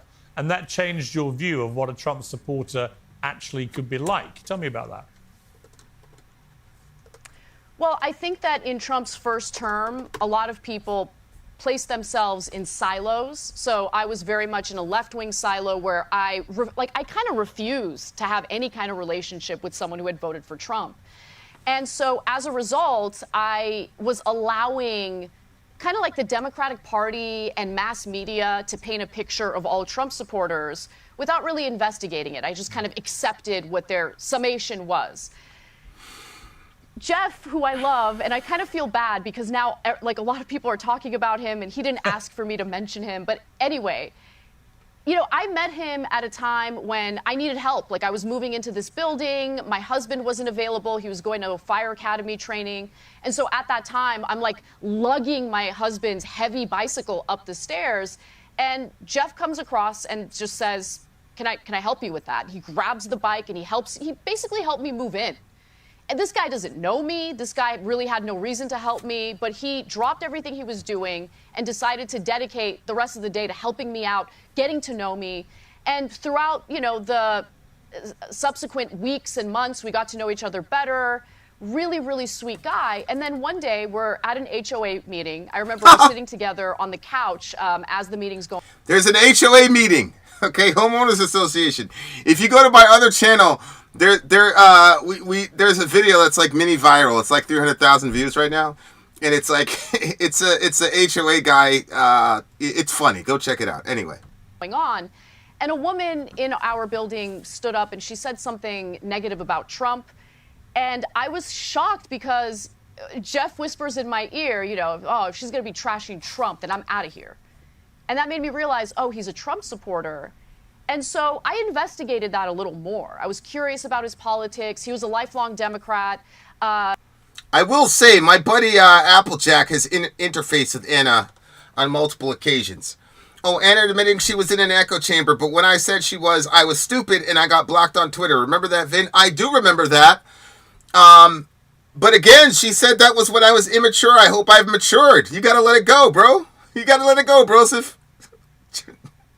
He loved JFK, voted for JFK. And he just said, I feel like we should support our president, even if it's someone that you did not support, you did not vote for. He's our president now. And so he explained where he was politically, but it actually didn't matter to me because I got to know who Jeff was as a person prior to understanding or knowing about his politics. And so that didn't just wake me up to how Trump supporters are not a monolith. It woke me up to the fact that all of us are complex human beings, and we should not have one side of us or one element of who we are define the entirety of our character or the entirety of who we are as people. So that's what I was trying to say. You've come under a bit of flack, both for your pivot, as it's seen, from left to right. The attacks have been led. This is why I love this, man, because it's like, as a Christian, I believe everybody's an image bearer of God. And being an image bearer of God doesn't mean that we look like God, like physically. What it means is that there are aspects of every single human that reflects God in a way that other humans do not. And so one of the reasons I'm so fascinated with people is because I know every human interaction that I have, I'm going to learn something about God that I did not know. Because there's nobody like the person in front of me. There's never been like that person before, and there will never be a person like you ever again. So I have to know as many people as possible from as many different. Internet is such a blessing, because when I talk to Applejack and I see the okay, we've got some gang affiliation, we've got some violence. So do I. Never had a gang affiliation, obviously, but violence. And then I see this same person who you would look at and say, oh, this guy's a gangbanger, blah, blah, blah, tame old ghetto, blah, blah, blah. This dude in the middle of winter is jumping in frigid waters to raise money for people who are disadvantaged. And I said, what the hell? Look at this guy. This is God. This is a person. You know, Jesus was in a very comfortable situation in heaven, but we were in a bad situation. So he came down and he went to that cross. And so here's Applejack leaving a comfortable car, 85 degrees, whatever, in the dead of winter, and takes off his clothes and jumps into the frigid water for the sake of other people. And I say, man, that's Jesus. That is the image of God. And I see this dude with all these flaws and obviously a sinner just like me. But then I see something like, yo, all the people talking about how they love the poor and all the rest of them, how many of them are going to strip down and jump into the middle of a lake to raise money for people he doesn't know? Maybe some of those people he raised money for are racist. He doesn't care. Maybe some of those people had a couple abortions. He doesn't care. And so I see the image of God in this dude. I see Jesus in a way I didn't see Jesus before. When I look at really freezing cold weather, okay, bless God, I'm in Florida. When I look at freezing cold weather, that's in the back of your head like somebody took off their clothes and jumped into ice cold water for people he doesn't know. Everybody's in the image of God. You're going to lose out on an opportunity to see God in a way you've never seen him before because that person voted for Trump or Kamala or Bernie. Okay. What Anna is experiencing is she saw the image of God in Jeff, and Jeff happened to be a Trump supporter, and she had demonized all Trump supporters, but she's in front of a Trump supporter who's reflecting God to her. And instead of stuffing down that cognitive dissonance, she said, I was wrong about my assumptions because I've seen God in this man. Now, she's not articulating that way, but I'm a Christian, right? That's what happened to her. I think that's why I have so much respect for her. The humility to do that is incredible. I love it. We continue. By Laura Loomer, who I'm on record as saying is a complete lunatic. But she said, here we have another political opportunist in the form of you, Anna Kasparian, and as a malicious and pathological liar who has spent years with her co-host, Czech Yuga, lying about and trying to cancel every outspoken Trump supporter, including myself. She spread delusional lies about Trump.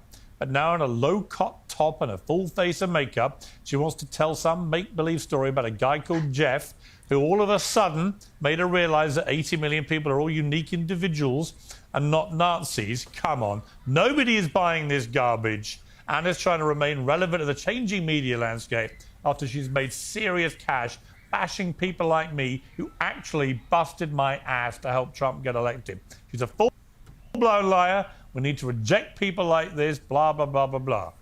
What's your response? You know, one of the things that's a real curiosity to me is, so Laura Loomer is this person's a right winger. Apparently, it looks like she must be.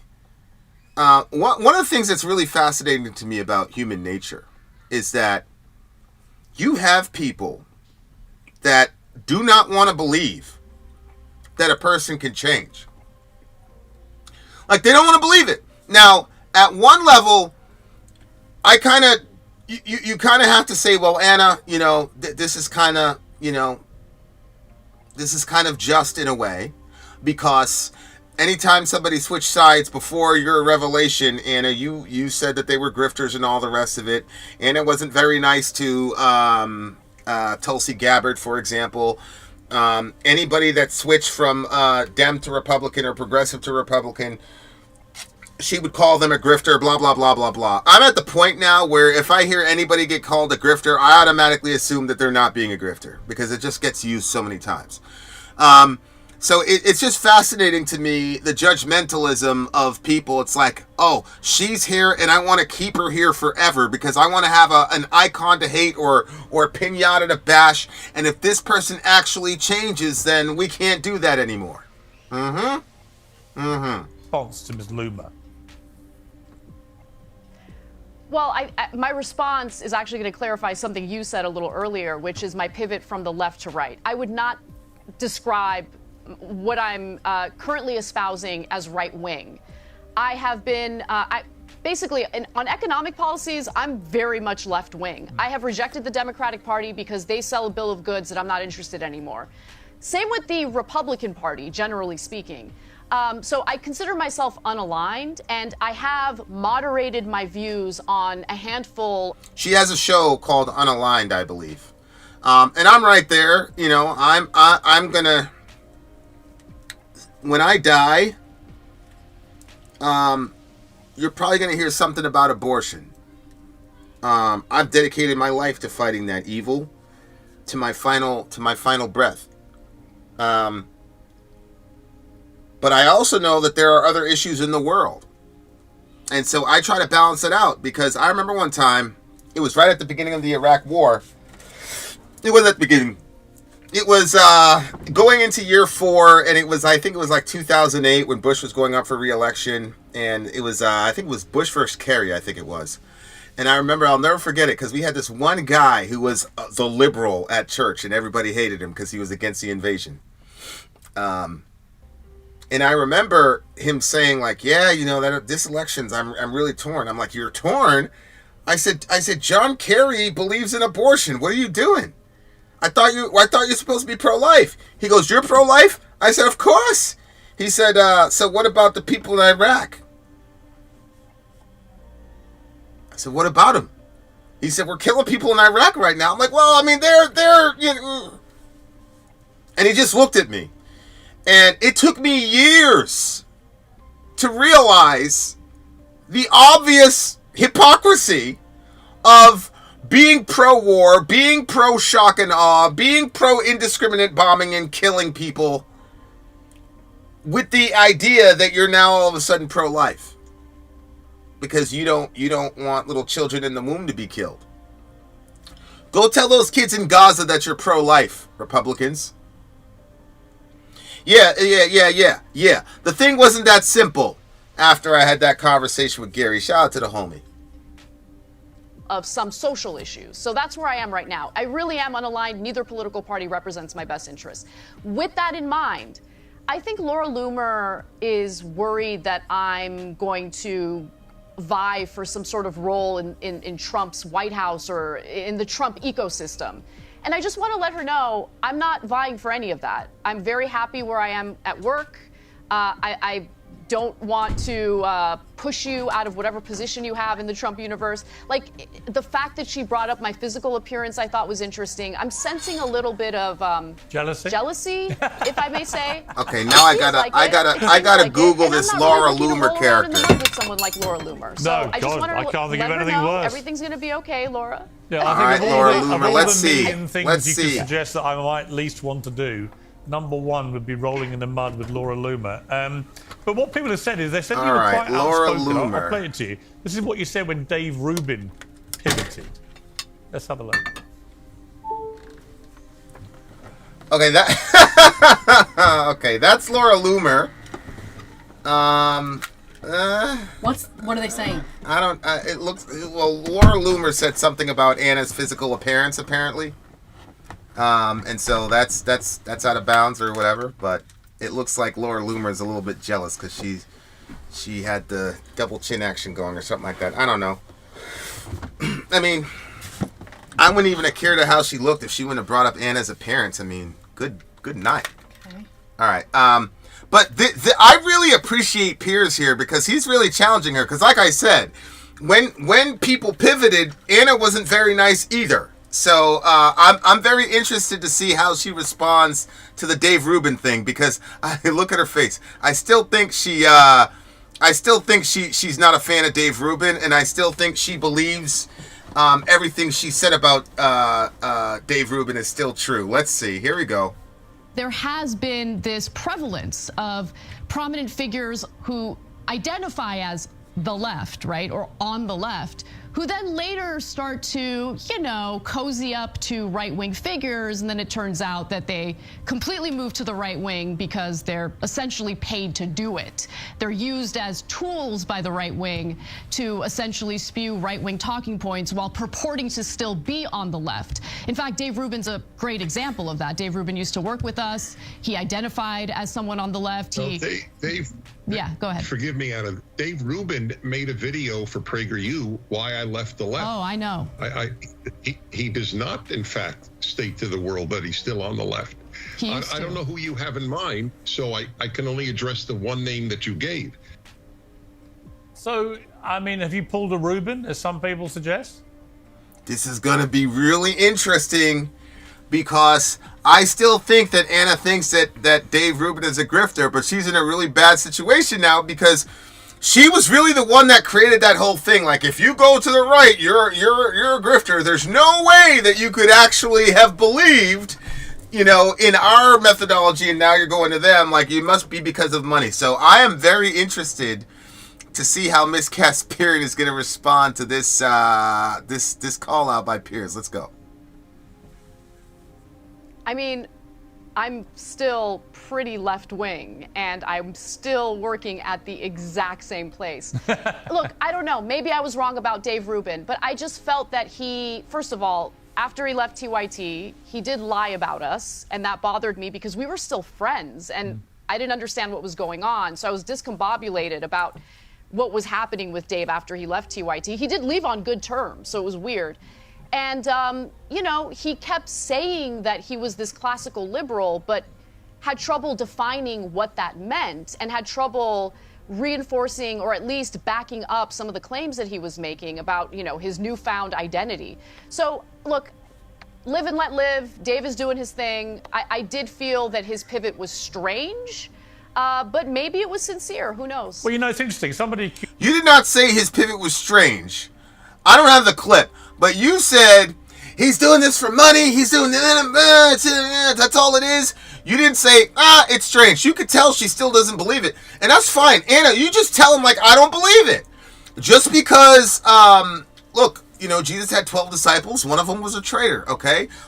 You can still say people jump ship for good reasons and bad reasons, right? And you could say, I don't believe that any of it was real because he can't articulate his position, and I can articulate my position, and I'm still on a left-wing outlet. Cool. But don't say that you thought it was, stranger, whatever, live and let live, yada, yada, yada. You could tell she doesn't believe. She believes that he's a grifter. Stand on it, Anna. I think that was a weak sauce response, to be honest with you. You punted that one, Anna. We continue. It's okay.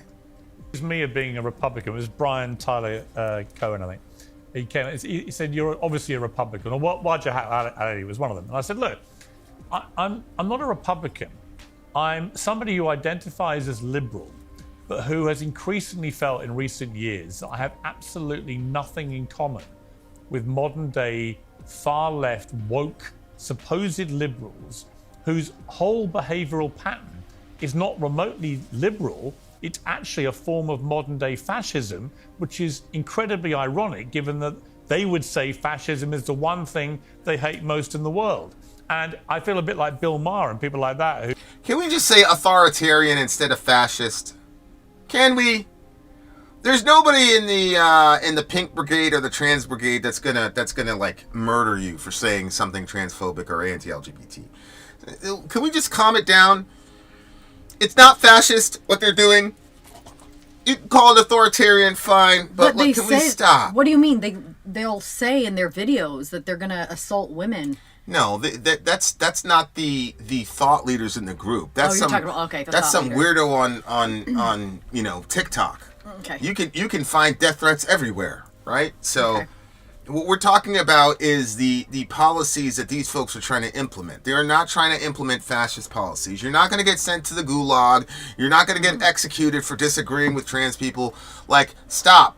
It's ridiculous when they say that right wingers are fascists. It is doubly ridiculous when you say that left wingers are fascists. And that's not true. We continue. Become more popular actually to conservatives because they've said the same thing, and I'm kind of like that, where I would say I'm probably a centrist now. I don't identify as to the right or conservative, but I have nothing in common with the woke left at all. I find them preposterous people. Yeah, I think a lot of people feel that way. I probably feel similar to you to some extent, maybe not as extreme. I don't refer to myself as a centrist per se, but I definitely feel far more independent now than I ever have in my life. Because you're right. I mean, you do look at the two political parties, dominant political parties in the United States, and I used to identify so strongly with what the Democratic Party. Whoa, okay, Furcus. Furcus says, they will throw you in jail for hate speech now in England for misgendering.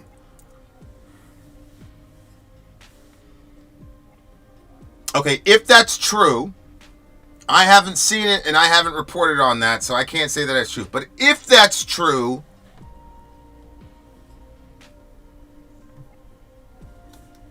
then you might have a case for calling that fascistic behavior. I don't know. We continue.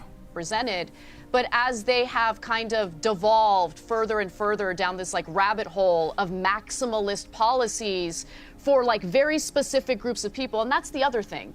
I'm just so tired of constantly focusing on how our identities or our race, our gender, our sexual orientation, how different that makes us from one another. No, you're a working class American, you've got a lot more in common with an Asian working class American, a transgender working class American, a gay working class American than you do with a black person who was chosen to be the head of a major Fortune 500 company. I probably have less in common with that woman than I would with a working class American from a different background. Yes. Or a white woman who's a CEO of a Fortune 500 company. I have less in common with her. Totally agree. I think Trump's brilliantly tapped into screenshot that one. I think he recognized that. And the fact that so many Black Americans, Latino Americans, Jewish Americans, Muslim Americans, white Americans, the fact they all turned out to vote for him in such big numbers shows that he managed to smash through all the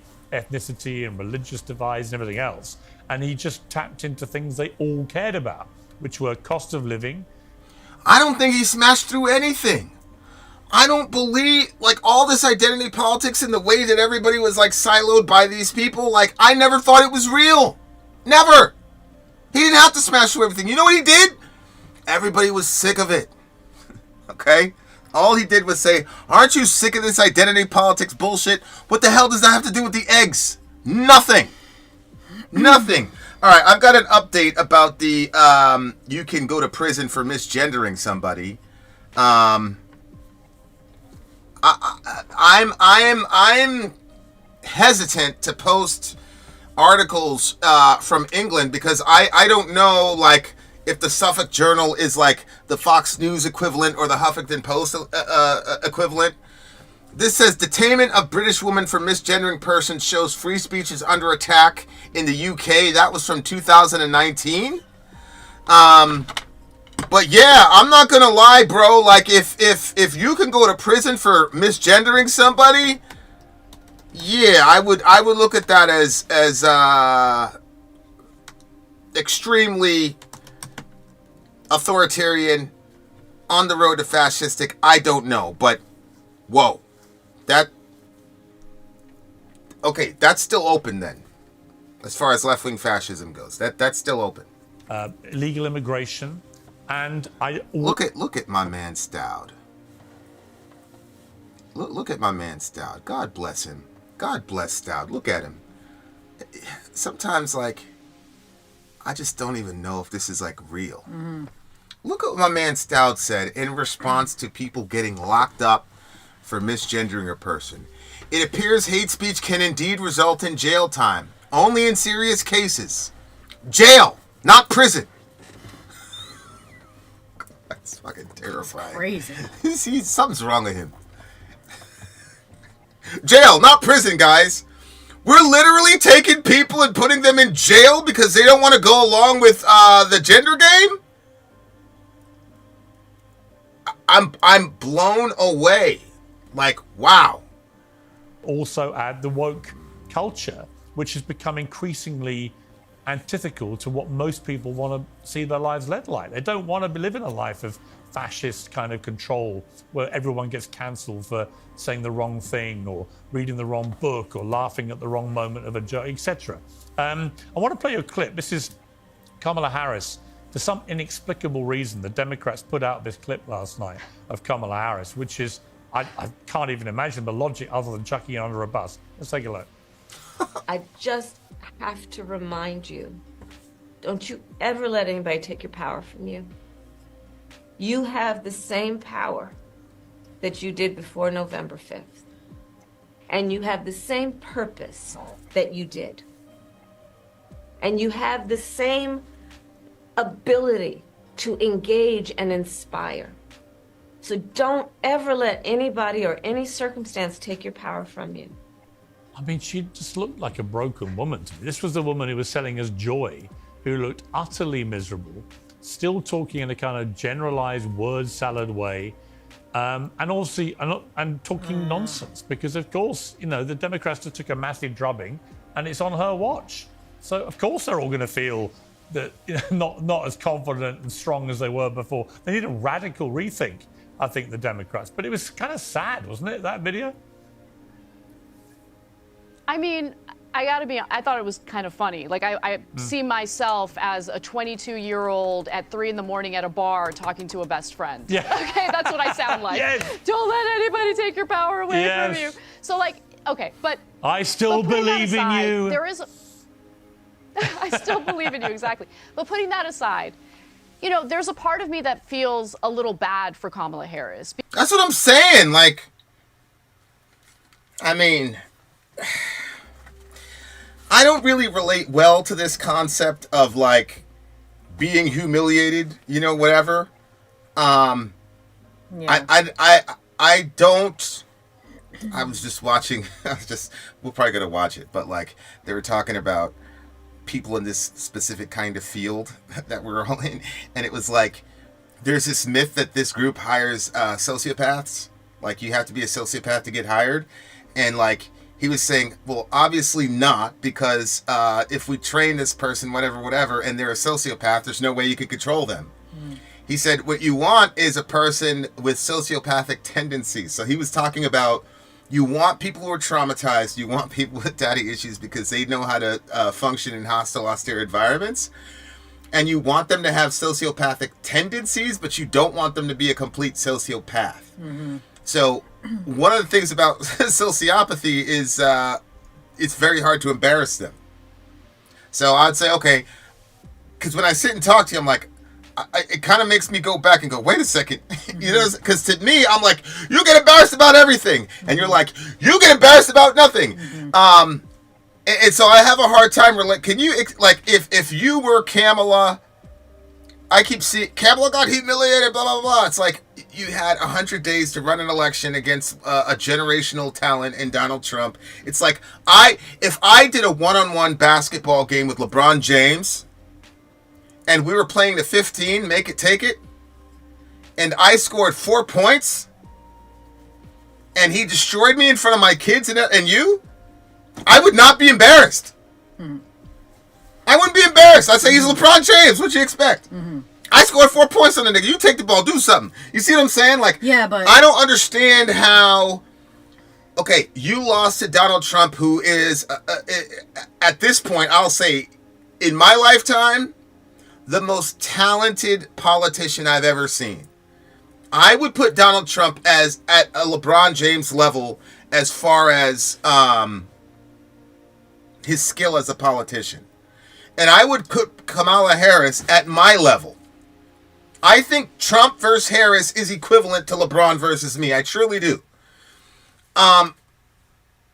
I remember that when I was assigned in Kentucky, and I was hanging out in the UK at the University of Kentucky, and the third string college player, which I had developed like a mid-range shot. The guys didn't know my name; they just called me mid-range. And if you get a nickname on the basketball courts, like it's over. Applejack will tell you like it's over with. Like you got a rep now. I remember taking the ball, like, yo, watch that nigga mid-range, right? And then this kid from the third string of the UK college team decides to play with us. So I take the ball. I've got a good about 6 feet of separation. I do a step back, get myself another 3 feet. I'm in the air. Yo, he sent that shit all the way across the court. I was like, holy shit.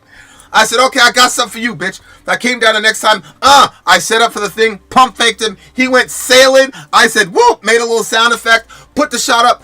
He sent it over the fence. He recovered and sent the shit over the fence, like from behind my back, right? Like, and I just remember, I came back, I told you all the story. Mm-hmm. I was like, yo, I thought I was good. This kid, like, that's supposed to be a humiliating situation? Like, what are we talking about here? Like, this third string white kid was setting your shit all over the place. You couldn't score on him? That's supposed to be, how is that humiliating? You're playing for a D1 school.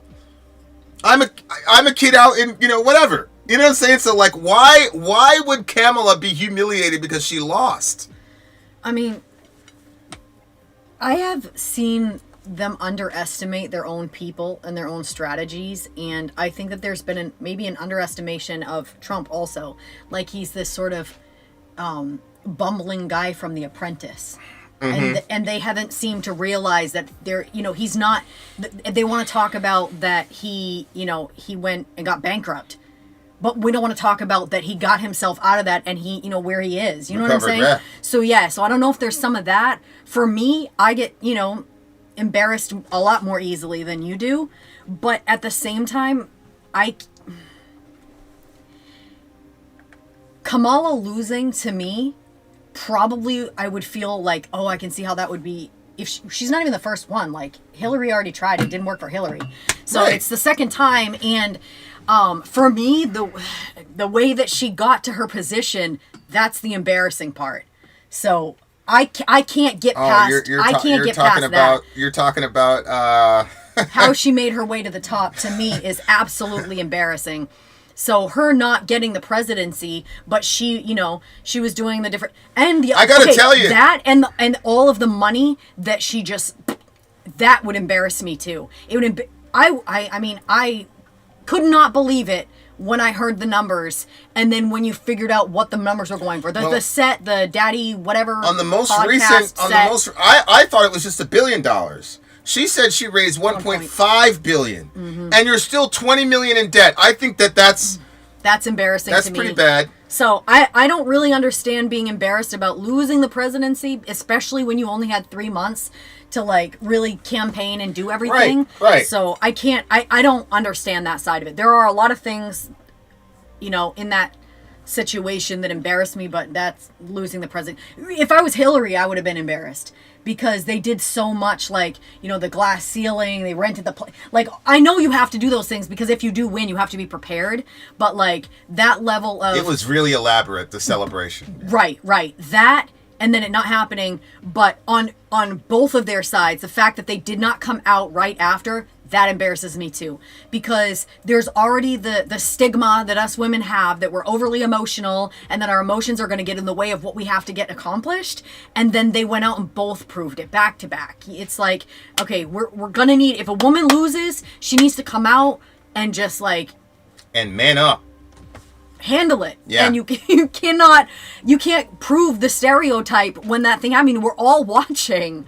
So yeah, those things embarrass me, but her losing the presidency, I don't even think that, I think there was a lot kind of stacked against her. And after you see how much money she spent to try to make it happen, it's like. And when you see the incompetent leadership she had around her, we just did that in the previous show, dear listener. You can see Mr. Quinton. Unbelievable. We continue. Because I do feel that she was basically set up to lose, right? You have Joe Biden coming out of the gate saying that he's going to tap a black woman for his VP. when you do that, what it signals to the rest of the country is that, you're gonna pick a token to make a point. That's a DEI hire, Anna. Say it with your chest, girl. She was a DEI hire. When he alluded to electing Ms. Harris, he literally said diversity, equity, and inclusion. Inclusion. That's what he said. Just say it with your chest, girl. She was a DEI hire. Why didn't you get Stacey Abrams in there? Stacey Abrams had demonstrated that she's got political acumen. I mean, she single-handedly basically flipped Georgia. And she was not as active this time, and they lost in Georgia. Oh, wow. Yeah. So why didn't you pick her? If you wanted to pick a black woman, fine. And if he would say, I'm going to pick a black woman this time, but he chose Stacey Abrams, I would not have said she was a DEI hire. I would have said she brilliantly found a way to flip Georgia blue, and she did that almost single-handedly. I respect that. Everybody has to respect that. And if you would have said Stacey Abrams was a DEI hire, you'd have been full of shit. But Kamala, the one who quit before she went to her own state in the primaries because she was going to come third or fourth to Biden, Yang, and Sanders, that's a DEI hire. I'm sorry. And it's not based on merit. And I think that's an issue, and it doesn't look good. But then on top of that, really, the person who deserves a great deal of blame, actually the people who deserve a great deal of blame, is Joe Biden, who refused to drop out of the race, decided to run for a second term, even though he had promised not to run for a second term. I do not think that Kamala would have ever beaten Trump under any circumstances just because of her inability to be real. But I do think that the Democrats would have maintained the House and probably the Senate if they would have been able to. This is what I said, like in was it 2022 when the red wave didn't happen? Biden should have went immediately because he had done the Dark Brandon thing, right? And then like 2 weeks later, the red wave did not happen. The Democrats really had a strong showing. If he would have Dark Brandon, when he got up there and he had all the red background and everything was dark, and he said, these guys are fascists, they hate democracy, blah, blah, blah. Yeah, I mean, he looked like Hitler, I'm not going to lie. Like, about that there's like a side-by-side of Hitler doing this and Biden doing this, and they look the same. It was crazy. If Trump would have showed up with that kind of imagery, we would have never heard of the end of it. Mm-hmm. But in 2022, after the red wave did not materialize, if he would have called another special meeting and said, my fellow Americans, I told you guys I was going to be a transitional president. I am not going to be running. So right now, we're going to set up a couple candidates and we're going to have a special kind of primary so that we can all be on the same page as to who we're going for. I'm sweet on Kamala because she's the vice president, blah, blah, blah, blah, blah. Let the best woman or man win. If he would have done that, like I said, I don't believe there's any universe in which Kamala wins, but it would have communicated a level of competency and trust and ingenuity that the Democratic Party does not have, and it would have energized the base, and it would have given it doesn't matter who you are in America. If Biden would have done that, you would have had to tip the hat to the brilliance and the competency, but he didn't do that. Mm-hmm. He took all the Dark Brandon. See, what happened was he took all the Dark Brandon stuff where everybody was like, wow, you knocked it out of the park. And he's like, oh, I can still do this shit. It's very hard to give up that power, right? Like it's like the One Ring, even Frodo, even the homie Frodo almost fell victim to it. Shout out to the homie Frodo. It's very, very difficult to release power when there are still avenues of you to hold on to it. Very difficult. And all of the campaign officials surrounding him, who, by the way, just yesterday on Pod Save America, admitted that after Biden had that disastrous debate performance, they didn't have a plan B, they didn't engage in a plan B. The only thing they were hyper-focused on was keeping Biden in the race. Yep, we literally just covered that in the previous episode, okay? This episode is 9 hours long. We have timestamps for everything, okay? And we're also going to chop it up and release them as individual shows for Middle America. But she's 100% correct. She's 100% correct. It's true. It's just true. I'm sorry. I don't know what to tell you. We continue. How irresponsible is that? Because even if, best case scenario for them, Biden is... Yeah, that was the black dude. That was Quentin. Quentin said that. The other two, the two white ladies and then the black dude that was zoomed in, they didn't say any of it. They were very good about like massaging it, but this Quentin just came out and said, yeah, I mean, we were just focused on convincing everybody that Biden could survive and, you know, whatever. He just came out and told too much truth. You know, and then the white folks had to go and smooth it out for him. Shout out to Quentin. You need a job, bro? somehow able to eke out a win, which of course now we know based on their internal polling that wasn't going to happen. But let's say if it did happen, they're totally fine with having an elderly man with that level of cognitive decline leading this country. They're okay with that. I agree with that. And then they want to fearmonger about Trump. I'm sorry, but the Democratic Party has lost its credibility entirely. Yeah, Totally agree. that's what I think too. And guys, you know, I try to explain this to people who don't understand how violence works. Mr. Putin waited until he was absolutely sure that Mr. Biden was the leader. And then he went in there and invaded that country. You guys were telling us for 4 years during the Trump administration that he was in the back pocket of Putin. Why did Putin wait for Trump to leave to invade? Yep. And why is it? How much you guys want to bet that within a month of Trump getting sworn in that we got to deal with the Ukrainians? How much you want to bet? Put some money on it, Stout. Let's put some money on it. There's some breaking news I want just to mention to you. Quite serious, actually. Several people nominated to roles in Donald Trump's incoming cabinet and administration have been targeted by bomb threats and swatting. Caroline Levitt said last night and this morning several of President Trump's cabinet nominees and administration appointees were targeted in violent, un-American threats to their lives and those who live with them. Law enforcement say the threats included a bomb. That's so frustrating. Un-American threats. Violent, un-American threats. I'm sorry, but America is a country that has more guns than Homo sapiens. What do you mean un-American threats? All we do is violence, baby. Nobody does violence like us. I've seen, trust me, nobody can do violence like the United States. Like, literally. It's impossible for the world to be as violent as us. I promise you. Threat on the home of Congresswoman Elise Stefanik, who's about to become the U.S. ambassador to the United Nations. Obviously, a very disturbing development. What do you make of that? We should be condemning political violence or threats of violence in all forms, regardless of who that violence or those threats of violence are directed to. I'm so sick of this atmosphere in America, okay? Donald Trump won the... Anna, I love you. But when What's-Her-Face doxed the girl from Libs of TikTok, you supported it. Right? So, like, I believe you right now, for sure.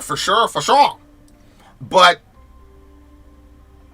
you did support, basically, the doxing of the lady from Libs of TikTok by the crazy girl. I forgot what her name was. We continue. Election. Not only did he win the Electoral College vote significantly, but he also won the popular vote. A Republican hasn't been able to do that since 2004. And for the individuals who are upset about that, I hear you. You should be focusing on rebuilding the Democratic Party. They lost this election. Directing violence toward the winners, directing violence toward cabinet appointees is unacceptable and really does seem hypocritical considering the fact that we keep hearing over and over again how violent the right wing is. I mean, during this election cycle, all the violence that I've seen has been carried out by individuals on the left, with the exception of the first assassination attempt against Trump.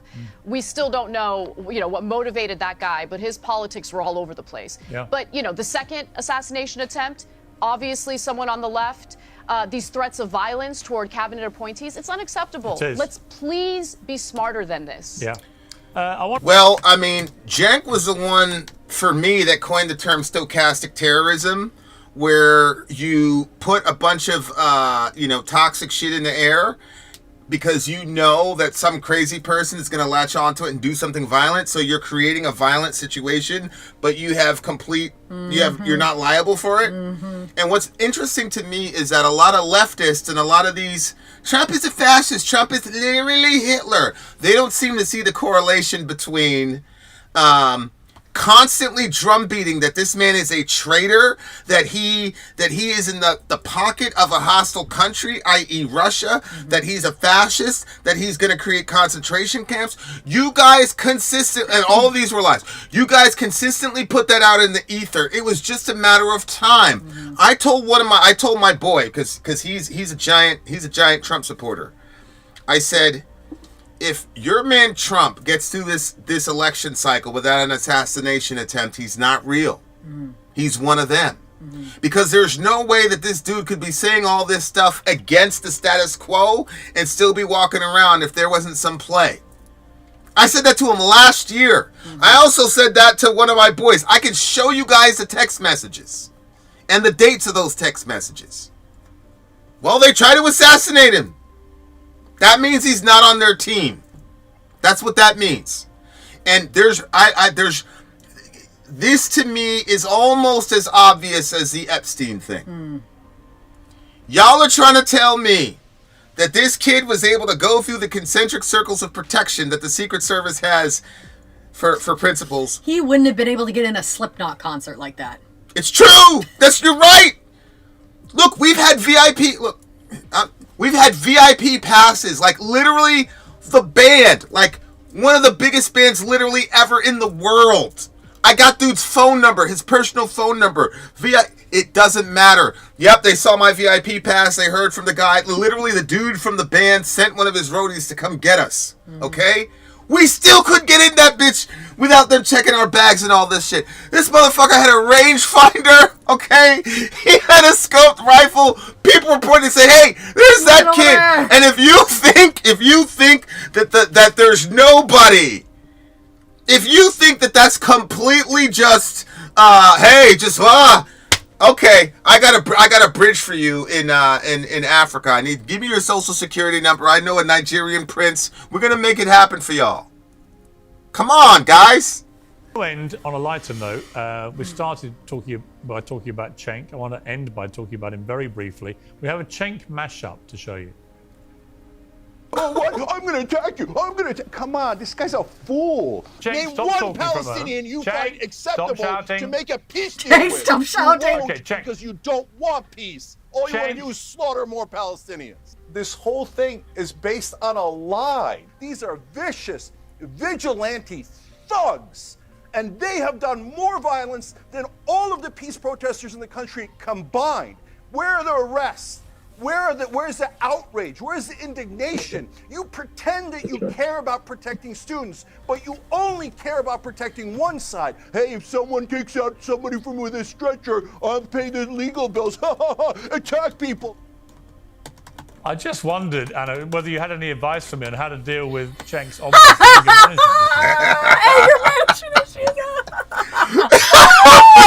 I cannot wait to hear what she's gonna say.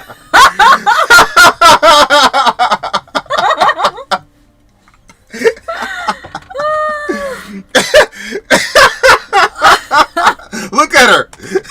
Now, here's one thing about Anna and Cenk. They really love each other, and not in any weird, stupid way. They really love each other, and they're really loyal to each other, and I love that relationship. I really, really do. I really love that relationship that they have, because I love to see loyalty. I love to see people loving each other unconditionally. Anna has caused serious problems for Cenk. She has hurt him financially in a bunch of ways, but he's rolling with her because he loves her. That's one of his friends, and I'd like to think I'm that kind of guy too. So I love their relationship. So Anna, go ahead and run some interference for Cenky, baby. I do have advice for you. Let it go. All right? Let the man talk.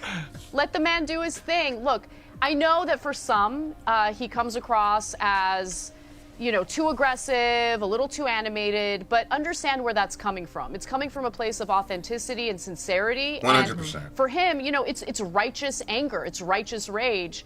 And my style might be a little different from his, but I'm a jank ride or die. Okay, I know his heart is in the right place, and I'm going to defend him, and I'm going to just tell you, you're welcome. You're welcome, because I know that he's helping you get those ratings, Pierce. You're welcome. There you go, Anna. That's right. Well done. See, now, gang. That's right. She on that Vaughn energy. That's my boy. and to be honest with you, she's right though. That Lichtman interview where Lichtman said, "I'm not going to tolerate your blasphemy," and Jake says, "Who are you, Jesus Christ? You loser!" You loser.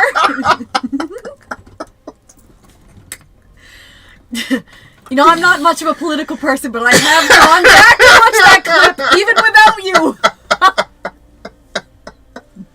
He said, "Who are you, Jesus Christ? You loser!" He looks up for the second, like this. Yeah.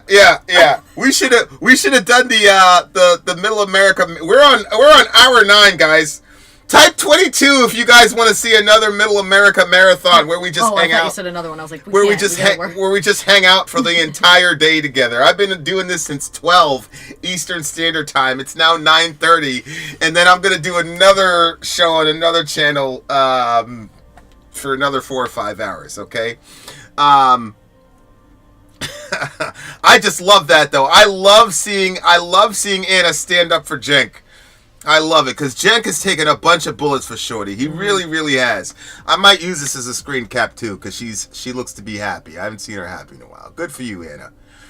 I would hate to see that breakup, man. They're like one of my favorites. One of my favorite couples on TV. Okay, so we got 2 people that like the 9-hour shows. Yeah, I'm just gonna have to do the show on the blasphemy thing. I wish I would have caught that like real time with you, bro, because that was like hilarious, dude. Oh, hilarious. All right, guys, there's 30 seconds left. We continue. I'll be honest. I love Cenk. I love his passion. I love his energy. I love his combative debating style. He's welcome here anytime, as indeed are you, Anna Kasparina. We finally got you on. I hope you've enjoyed it. Please come back again, because I think you guys are exactly what we want on the show. You're uncensored. You speak your minds. I love it. Thank you very much. Thank you, Pierce.